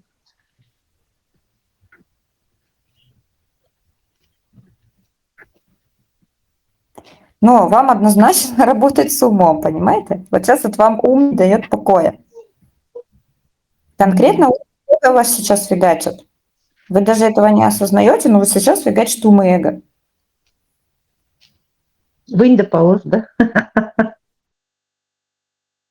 Да, ну как вот так? А жить и не отложить. Смотри, вот Елена взяла сейчас все самое вот такой сливки, которые она могла взять сейчас с Абришина, да? То, что там сейчас есть, именно тренировка там ребят и других, да, я не знаю, что там происходит, нам реально некогда туда заглядывать. Не знаю, но если вот вместе мальчики, вместе с Наташей по первой книге вас ведут, ну как бы какие вопросы? Все, вы идете по этому пути. А вот сейчас вам ум фигачит вас.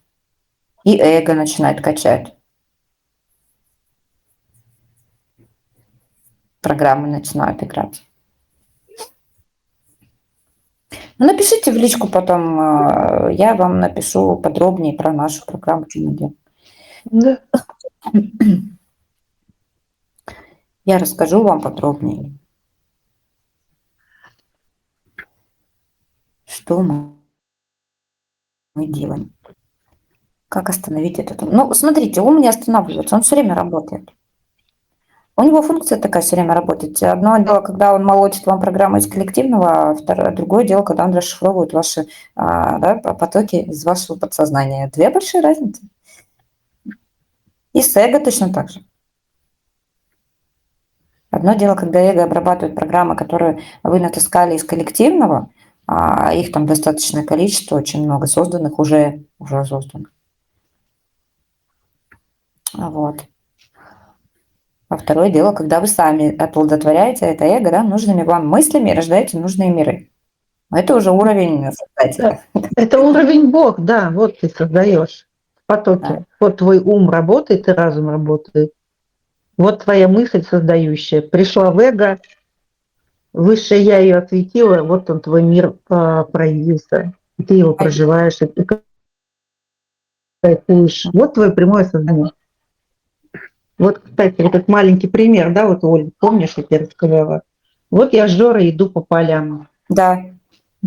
Иду, с мамой разговариваю, и вот спина заболела, вот, знаете, вот устала уже. И думаю, господи, ну какой бы день лавочка бы, что ли, была. А потом сама себе говорю, ну откуда здесь в полях лавочка? Прости, господи, кто его будет ставить вообще? То поле с одной и с другой стороны. И дальше разговариваю. Блядь, смотрю, лавочка и столик, представляете? Вот оно создание, вот подгрузилась тут же мысль моя, искренняя была. Я хотела реально просто посидеть, отдохнуть и пойти дальше. И у меня нет никаких ожиданий, никаких претензий. Я сказала и забыла, да? Но мысль-то уже стала создающей, потому что зеркало очищается постепенно. Я не говорю, что мое зеркало чистое, прозрачное, да? Я перестала быть зеркалом, а стала просто стеклом. Но оно все равно очищается. И мысль чпок такая. И вот она, эта динамическая картинка подгрузилась, как в компьютерной игре. Не было ее сроду там, может, и не было никогда. А для меня она появилась в моей реальности. А для других, может, ее не существует. Я не знаю, может, не все ходят, там нет никакой лавочки. А для меня вот она, я ее создала и села, посидела. Ну, приятно ведь, правда? Конечно. Вот такие, смотрите, это мелочь. А это вообще не судьбоносное создание, понятно. Но на такой мелочи можно отслеживать, вообще осознавать, как строится вот то, что перед тобой. Вот ты движешься, назовем это там, пусть это будет там симуляция, хрень с ним, да? Хотя мы никуда не движемся. Ну, допустим, как в игре. Откуда подгружается эта карта? Кто создатель этой карты? Что тут дом появился, тут река появилась, тут поля, а тут лавочка. Из Ну, кто? головы. Ну, из Да. головы она, блядь, подгружается. Из твоих мыслей она подгружается. Автоматически. То есть создание идет автоматически. Смотря из чего создавать. Так же, как пирог или хлеб можно испечь из белой муки, а можно из червивой муки испечь. Понимаете? Так же и мысли. И, соответственно, будет хлеб белый пушистый, либо кирпич, да, вонючий. И вот ты, осознавая, из чего состоят твои мысли. Что Ум, там он вам, сейчас грузит в эго? да, он А очень это все сильно... потом попадет это все потом на диск падает, и вот она, все, диск, как вот вставила, как в системный блок, в дисковод. Все, включил экран, глаза твои, все ты видишь и играешь. Очень похоже, так же, как в компьютере. Ну, на самом деле так, да. И вот таким образом это все и проигрывается, потому что, видите, ум, он же все время работает, он же никогда не отдыхает, то же самое, что ваш мозг, который все время работает. А знаете, И сколько было случаев? Ой, говори, потом я. Прости, я опять перебила. не, говори, я сейчас скажу. Знаете, сколько было случаев, например, вот когда вот в воскресенье, да, мы с Валей договорились работать, а я вот пипец как не хочу, я так устала за неделю, вот не хочу работать, сил нет, знаю, что надо, знаю, но так неохота. И вот мне Оля пишет там, блин, извини, я сегодня не могу. Блин, знаете, как приятно? Да, Потому что это все, мое создание, это у них потом что-то происходит, там, гости к ней приехали, и все, она отвлекается. Или, допустим, она тоже не хочет, вот понимает, что, блин, вот сейчас хочу уделить внимание вот этому, не хочу отвлекаться на загрузку с Юлей. И Юля обязательно что-нибудь напишет. Блин, да, я сегодня не могу, я опаздываю, все, давай завтра. Вон, Мы Понимаешь? уже эти мелочухи воспринимаем как свою норму. Мы даже это уже, мы уже даже это не обсуждаем. Я ей даже не Да, говорю, ой, ты знаешь, я так хотела не работать, потому что это каждый день происходит, ну, такие на самом вещи. деле, да. То есть вот таким образом происходит наше создание. Вот Оля пишет, я так грибы в лесу собираю, так там получается. Да, грибы тоже так Да, да, так и я так собирала, тоже был прикольный случай. Не буду рассказывать, что как говорю. получается. Да, потому что мысли, они же, видите, ваши, вот этот ум, он же все время вам генерирует. И причем вы постоянно хватаетесь. То есть, видите, вокруг нас постоянно есть этот информационный шум. Попробуйте в него не включиться, да? Особенно, когда он какой-нибудь яркий по телевизору, он рекламу показывает. Ну, попробуйте не включиться в эту рекламу, да, чтобы ее не посмотреть. Или еще что-нибудь. Ну, да дофига всего. Или какие-нибудь страшные новости пролетают, а там еще и плюс страх подключается, да, вот этот вот, который щелчком срабатывает, вот с крючочком. Все, пошло-поехало. И ведь вы же даже не успеваете проследить вот эти доли секунды, когда у вас загрузилось это все. Вот для чего вам нужно очищать-то ум. Вообще очистка ума, вообще-то, это ежедневная гигиеническая процедура ума и эго. Ежедневная. Надо учить себя, как в душ ходить. Вот почему-то никто не знает, как это. Это, знаете, вот как из разряда, вот вы пишете, я написала одну анкету, и мне полегчало. Так не бывает. Это большой самообман. Потому что Нет, ну у нее временное облегчение, конечно же, все равно же она написала, все равно ей легче. временно, да, Да, но как бы, чтобы, смотрите, что такое вообще сменить ваше восприятие? То есть, ну, во-первых, вам нужно поднять все ваше восприятие, которое у вас есть сейчас, да? А оно состоит у вас из коллективных вот этих программ, из ваших чувств, за которые вы сильно зацеплены, из ваших игр, которые вы играете всю вашу жизнь вот до этого дня. Вот у вас же целая куча игр, правда? И с семьей, и с работой, и еще там с кем-то, с друзьями и так далее. И бывшие ваши игры, которые нет да нет да всплывут в голове, да, и вдруг там чего-то там волосики зашевелились, что я там по молодости, например, прожила, да, или еще что-нибудь. Это тоже ведь ваши игры. То есть вот жизнь начинает делиться на до и после. Вот сегодня и вот день завтра, да. Вот до сегодняшнего дня вам это все надо поднять. Как меняется восприятие человека? Вот так и меняется. И поднимать вы это будете слоями, как тортик. Вот этот. постепенно. Постепенно. Сначала один слой, он самый бетонный, вообще вот самый замызганный. Обычно здесь самое большое количество осознаний человек получает, выгружает там этих программ целую кучу, если работает нормально.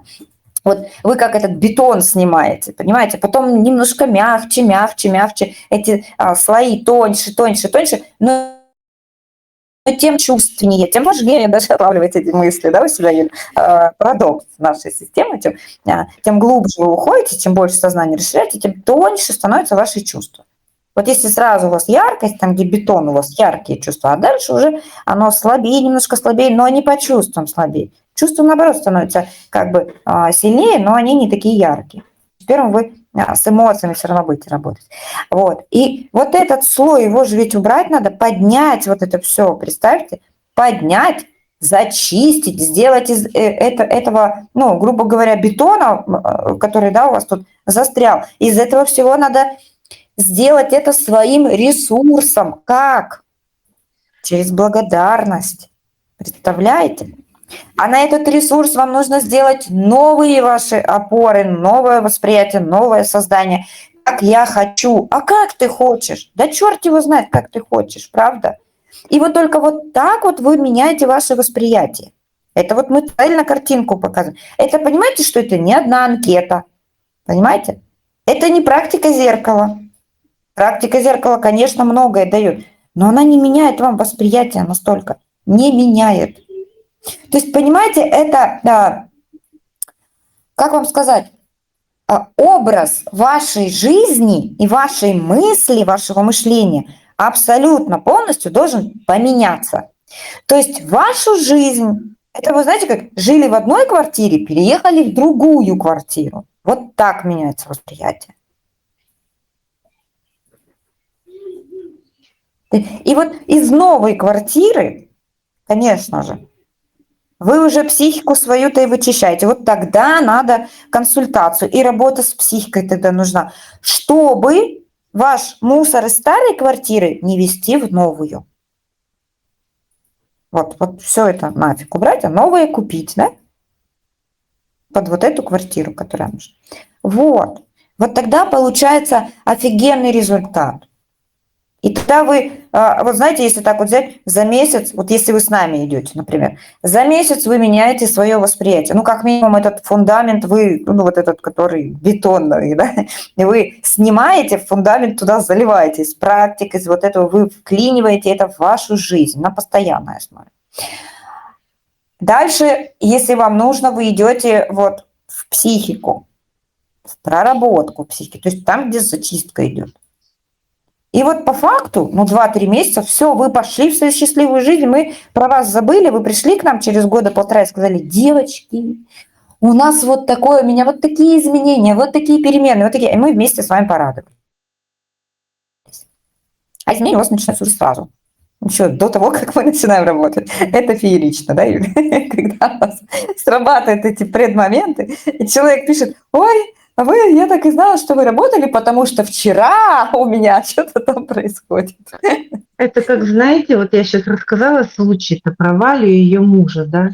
Мы работали, я встала в 5 часов утра, у меня было 5 утра. Она мне потом пишет, я ей скидываю запись, она пишет: сегодня ночью, в час ночи, мужа так прихватило, он задыхался, не мог дышать, даже не мог кричать, чтобы попросить о помощи. Вот так ему было плохо. Но он отделался легким испугом. Видишь, как мы его крутанули. Да. Четко вообще. А у него предмомент случился, мы еще с ним в это время не работали. А вы не можете избежать предмомента, потому что так устроено. Будущее затекает в прошлое, а прошлое чуть-чуть затекает в будущее. А посерединке момент здесь сейчас. И это не переделать. Да. Вот и все. Не переделать. И всегда есть предмомент. Всегда. То есть изменения у людей начинаются, понимаете, еще до того, как они начали работать. Это Да. прям прикольно. Добрый вечер. Когда разгружаешь себя, могут быть какие-то болезненные ощущения в теле. Я не знаю, про что вы спрашиваете. Про какую разгрузку себя? И про какие болезненные ощущения в теле. Ну, вообще, когда работать с собой начинаешь, все что угодно может быть. Да, когда начинаешь шевелить внутри, Да. болезни могут обостряться, да, и сопли, и простуды, и циститы, там все что угодно. Бывает даже, что человеку приходится полежать, полечиться.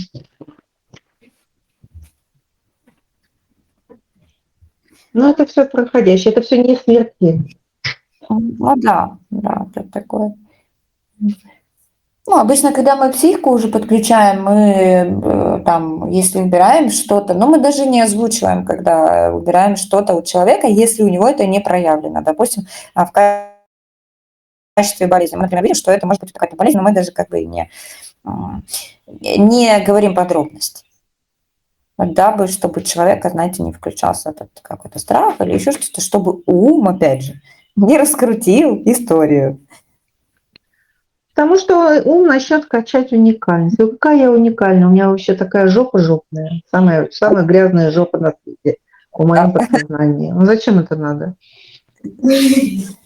Это очень весело. Уникальность, да, уникальность.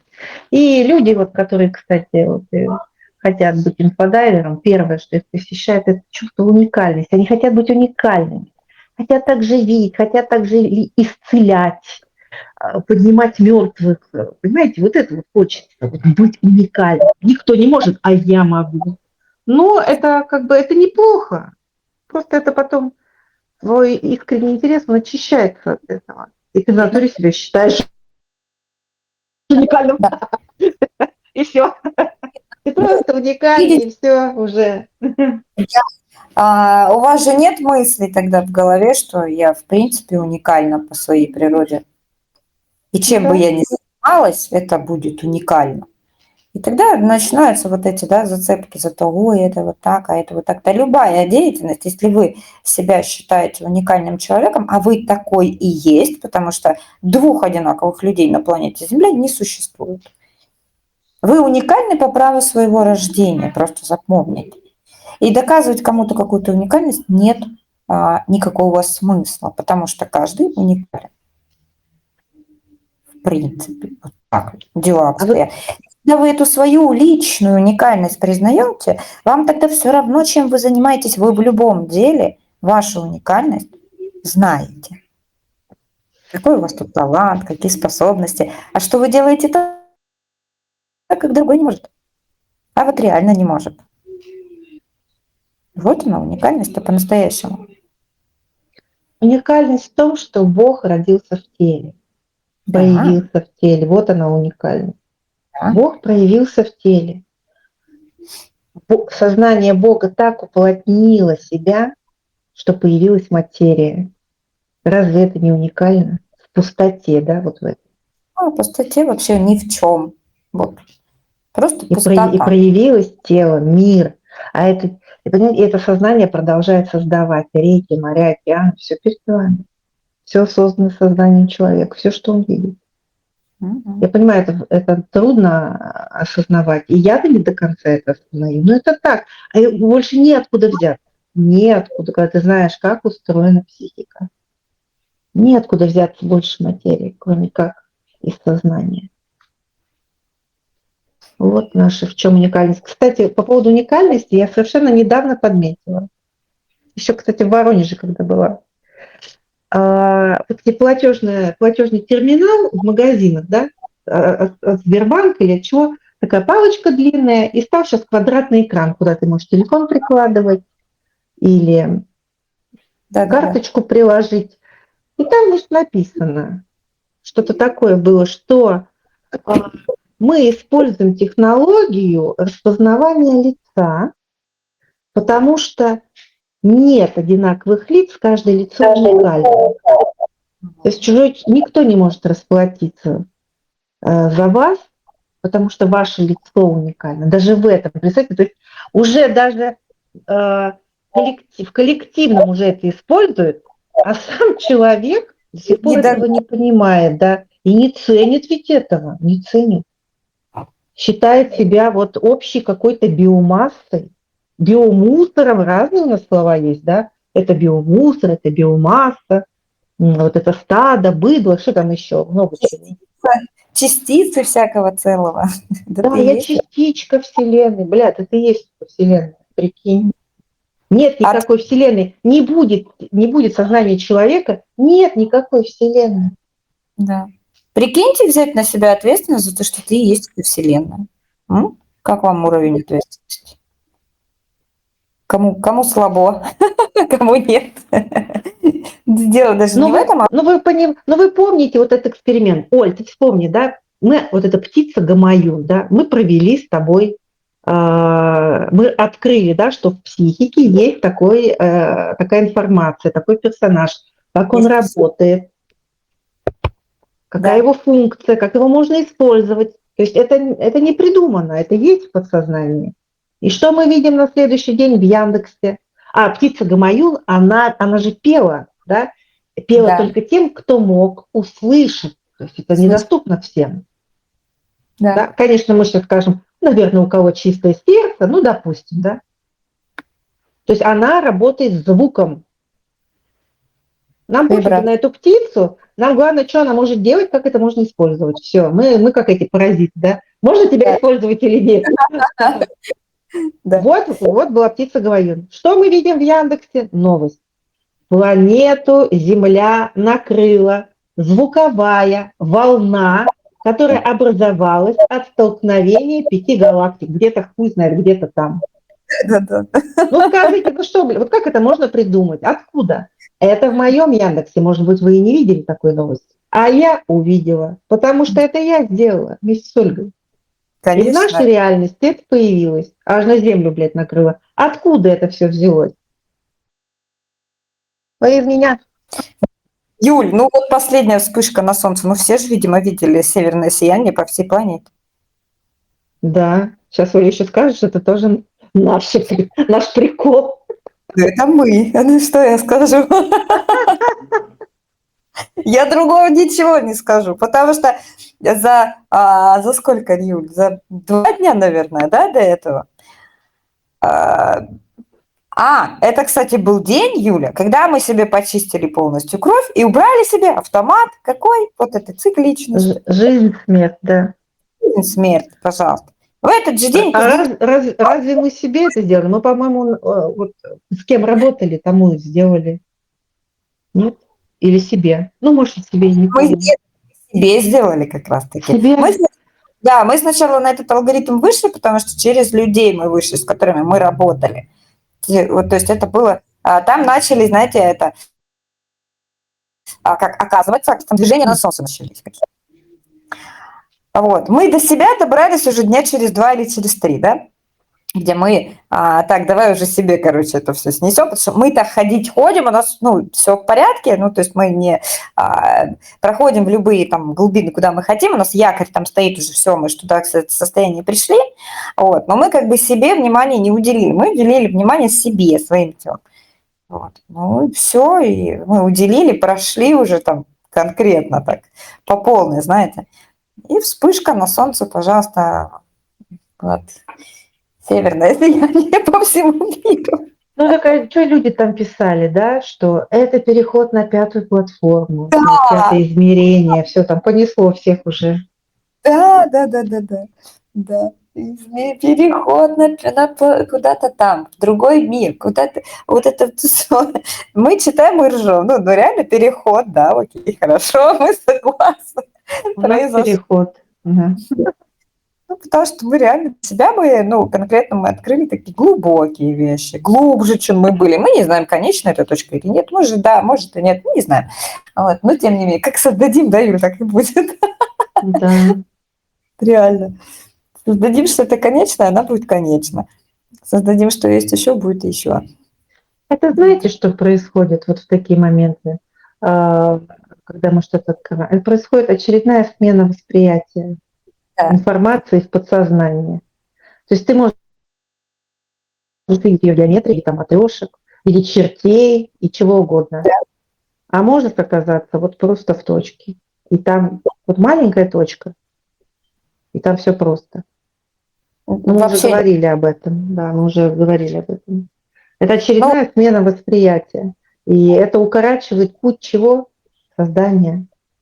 Создание и путь к себе вообще, потому что эта точка, понимаете, она не предполагает вообще в принципе вынос какой-то ответственности, потому что некуда, ты там и все, там больше никого, там вообще абсолютно никого.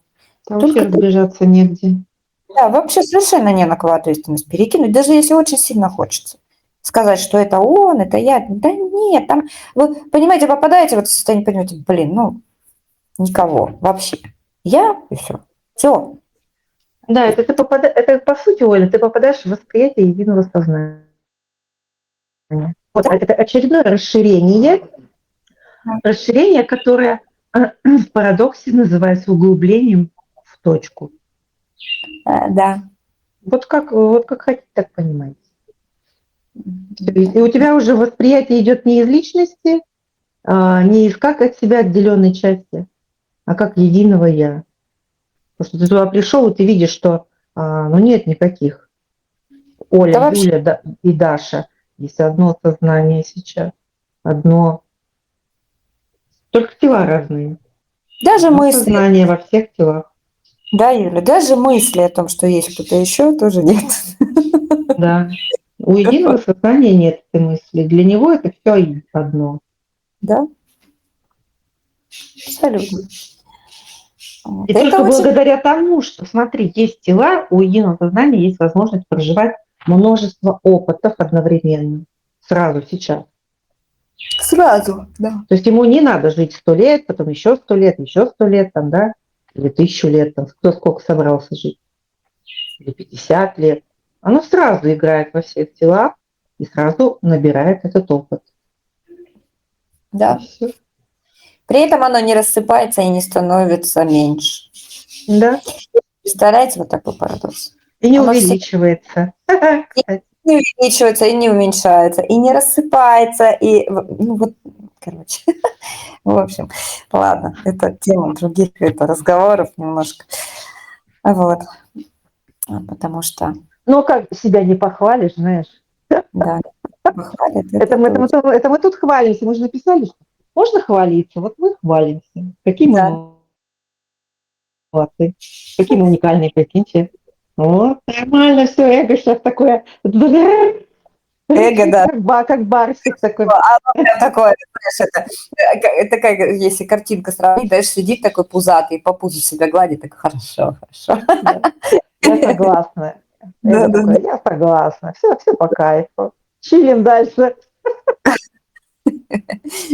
так, где у нас тут Татьяна пишет, имела в виду, что когда прорабатываешь, появились боли в суставах, может ли влиять это, пытаюсь понять, откуда. Суставы, рот, Конечно, может. Конечно, может. А вообще, хорошо, что есть только суставы. да. Рот только начни там ковырять сразу оттуда. Они сразу все лезут. Меня проработай, и меня, и меня. Хорошо. Осознай.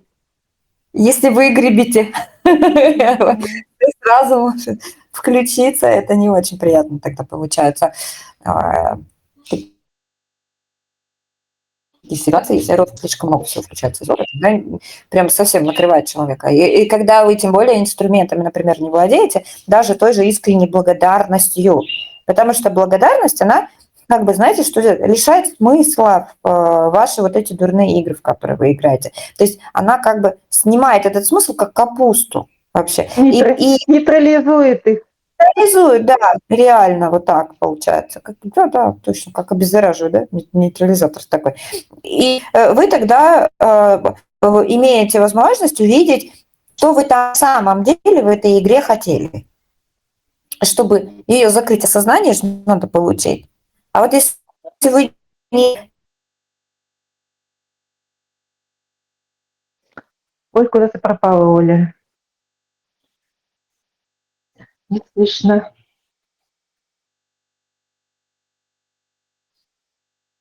Да ведь? Все же не слышат, Оля.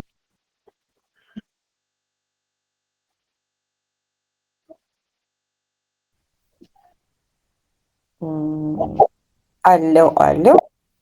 Да? Ты Да, не появилась? слышно меня. Алло, алло, алло, алло. Бывает у нас. Надо заканчивать, потому что 19:07 уже. У Алло. меня. Так, Оля Юль. нас не слышит.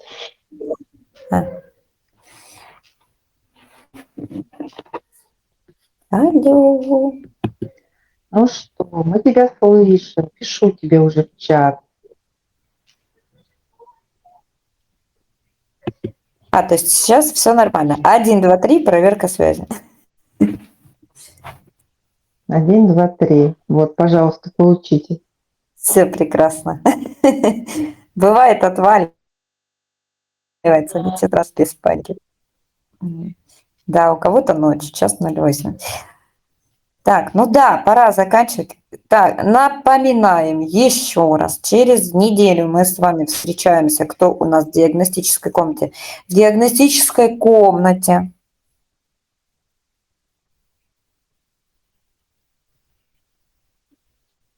Так.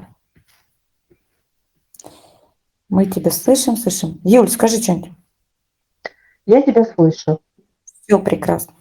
Договаривай, и тогда выключаемся. Кто еще не в диагностической комнате, напишите, я дам ссылку, попадете в диагностическую комнату. Вот. Там мы работаем конкретно, уже смотрим из подсознания по вашим запросам. Сколько успеваем вообще? Вот. Столько и смотрим. Что еще? Что еще? Кто хотел узнать по поводу программы, напишите. У нас сейчас она будет стартовать 17 февраля. Вот. Еще официально не писала никуда, ни в канал, ничего. Вот, кому надо, пишите. Вот. В принципе, все. Кому интересно стало уже узнать, что там у нас за программа, тому пишите. Татьяна, а вот с вашим запросом вам как бы даже не программа нужна. И мы с Юлей пообщаемся по этому поводу. Я Юле уже говорила по поводу вашей ситуации. Программа вам, конечно, нужна, но вам ее будет мало. И там надо плотничком поработать. Да. Мы на самом деле не знаем, сколько понадобится чего, потому что мы не смотрели еще. Да, Это все индивидуально, смотря что там. С ребеночком, который ты говорила про это. Да, я поняла, что с ребеночком. Это смотря что там. Оль, на следующей неделе. Сейчас у вас следующая неделя будет последняя.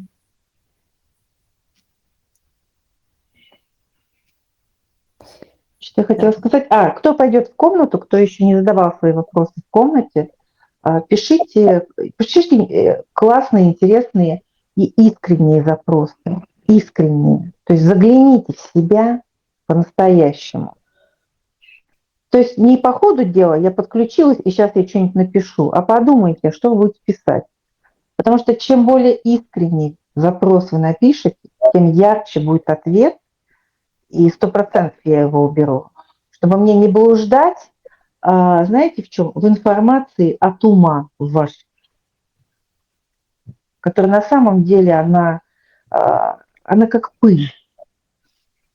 Да. А на самом деле человека может беспокоить ведь совсем другое. Услышь из себя и задайте этот классный, глубокий и самый настоящий вопрос. На самом деле, и на него будет классный ответ. Я сейчас даже прохожусь вот там по людям, кто у нас уже был в комнате, потому что забываете там обратную связь писать, да, я узнаю вообще, что, как дела, что происходит. И да, Саня с нами, даже просто вот оно, которое небольшое, да, вот там мы немного внимания уделили, дает очень крутые перемены людям. Это вот у кого-то просветление пошло, я хочу вот такую-то реализацию. У кого-то, кстати, там налаживаются отношения. Вообще-то тут сестра разговаривала, и проблемы с этой приходили. А тут начала разговаривать сама, понимаете, начинают проявляться просто чудеса в жизни у человека. То есть не игнорируйте этим шансом. Это реально шанс, я считаю. Если бы мне так сказали, когда мы тогда были, да, там, начинали, вот, тогда, наверное, у нас тогда не было таких отработок. Хотя были тогда, мы тоже с Ирой проводили когда-то такие встречи, что это. Мы тоже пользовались таким. Вот, это очень дает, во-первых, и вам дает вот это движение вперед, да, и вам так раз, и подсветили чуть-чуть, у вас попроще все пошло, полегче. Что не игнорируйте, заходите.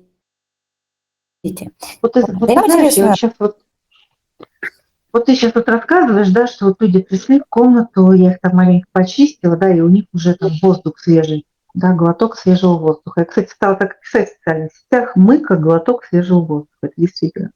А вот вы знаете, у меня сейчас такое чувство, вот насколько же я люблю себя и ценю себя. Я правда ценю то, что я делаю. То есть раньше, да, то есть у меня многое не получалось, да, я очень много сомневалась, очень много думала, что, вдруг не получится, да, и человек разочаруется, он подумает, что инфодайвинг говно, что Юля Родина говно, да, то есть вот была у меня зависимость такая. А вот сейчас у меня нет такого чувства. Я знаю, что я делаю. Знаю. Я знаю, что я могу. Знаю. Да, пусть не сразу эти изменения придут. Пусть они придут плавно, но они все в любом случае придут. Потому что я стала очень сильной. Я просто знаю это. Нет, ну сразу-то как? Ну вот человека вот взяли из одной квартиры, переселили в другую, да? А вы же понимаете, что это тоже процесс, да? Надо же эту квартиру найти, надо же собрать вещи, да? И так далее. Это же, ну, нереально, чтобы вас как там какую-то куклу взяли из одного места, переселили в другое. Ну, пока, наверное, так не бывает в нашей реальности. Вот. Я не знаю, что должно так произойти, чтобы так было, да? Вот, но тем не менее. А, Просто процессы, они запущены, они идут, и перемены идут. Вот. И вот уже после нас уже выходят, и конкретно уже с изменениями, даже просто, вот даже вот просто вот сидя, ничего не делать, вон Оля выше историю написала даже о том, что начальница там не так сказала. А чего она сделала, Оль? Вот она же подняла, она же тебе помощник, да? Сколько всего она в тебе подняла, а ты это все носишь, носишь, носишь в себе. Вот. Так освободись уже, да и все. Ну, она вот пишет, пишет, а у нее еще лезет. Правильно, Да, потому что ну и да пусть лезет, еще пиши, да и все. пиши, сколько лезет. Вот И пока не, станет день, когда этот тюбик выберется. да, пока все не вылезет. Берешь и пишешь, пишешь. Дело в том, что там дело-то не в начальнице, ты, окей, начальница, начальница, а ты дальше-то цепляй всех. У тебя же кроме начальницы с этими же чувствами у тебя было, ох, сколько всех. Мгм. Да, мама там какая-нибудь, Да, например. вообще. Анкета осознания супер крутой инструмент. Когда вы реально в него вникаете именно вот прям по полной туда. Но опять же, что мешает в анкету осознания вникнуть? Суперактивный ум. Суперактивный ум. Потому что анкета осознания предполагает полное отключение ума, и вы тупо выгружаете по чувствам. Сначала выгружаете все, что внутри говно накипело, потом вы идете просто по чувствам. Вот тогда раскрывается все. Но ум мешает всегда. Всегда. И опять же, смотрите, вот эти же анкеты, их же не нужно писать всю жизнь. Нет. Вы их будете писать до тех пор, пока не увидите, как строятся ваши игры, как вы их создаете. А когда вы это увидите, осознаете, что вот как я все это делаю, да, то у вас тогда рождается внутренний вот этот кайф. А я сейчас наведу порядок. Я уже поняла, как я это делаю, и я точно так же могу сейчас здесь все прибрать из анкеты просто своим вниманием, своим состоянием. Принесу сюда в свою жизнь теплоту, теплоту всего-навсего. Да. Ничего заоблачного здесь нет. Здесь не нужны редкоземельные элементы, которых не знаешь, где достать. Всего лишь чувство теплоты к себе и к тому, что ты своим вниманием сейчас уплотнил свое сознание, и вот это ты сейчас видишь. И стены, эту кровать, Ну, вот эту работу, что хочется автомобиль сказать. свой. Не То есть знала, что... ты уже, понимаешь, подожди, Оль, ты уже создал, понимаете, вы уже создали все, что вы имеете. Да. Представляете? Разве это не чудо? И тело свое, и детей нарожали. Это же тоже чудо. Это чудо работы сознания. Разве это не стоит благодарности? Ну разве вы не... Ну что, за это разве нельзя почувствовать эту теплоту к себе? Где еще во всех вселенных нет ничего подобного? Да и нет никаких нахуй вселенных. Я, блядь, это вселенная. Я, мое внимание. Все. Разве это недостойно моей благодарности? Я могу творить чудеса. Я могу оживлять людей и делать их чистыми, светлыми, добрыми, там, заботливыми, потому что это есть во мне. И сейчас этот муж, который в жизни мне там цветов не дарю, а завтра он мне букет принесет. Да? Потому что я хочу этого, потому что я искренне так думаю, что он может это сделать. Потому что я его сейчас оживляю либо любящим, либо Да. предателем, допустим. Я, никто. Я его сейчас уплотняю и делаю его таким больным или здоровым, счастливым или печальным. так же, как и себя. Вот оно чудо, вот оно уникальность. Вот за что надо себя любить. А это просто называется одним словом жизнь. Вот люди Да, говорят, я не вижу ценности жизни, я не вижу смысла жизни. Блядь, все, что ты видишь, это столько, что ты создана тобой. Ты утром проснулся, у тебя уже все. конкретный Прикиньте, способ, да. Ничей-то. это, то есть мы не знаем об этом, и нам кажется, что это существует все само по себе. Откуда-то взялось, и я тут песчинка, блядь, вонючая какая-то, да? Я часть стада. Я должна помолиться Богу, попросить у него чего-то. Блядь, ты уже создала вот это все. Что ты будешь просить у Бога? У тебя все уже есть. Мгм. Ну вот откуда теплота должна быть. И все остальное тоже прибудет. Все, с Богом, товарищи. Увидимся через Да, неделю. прекраснейшей ноте. Увидимся через неделю. Пишите, кому в комнату, кому в программу. Мест у нас в программу немного. Вот. А программа будет, кстати, проводиться, ну, наверное, сколько у нас, Юль, запланировано? 3 раза, да? Или 4 в год. Поэтому не упускайте. Да.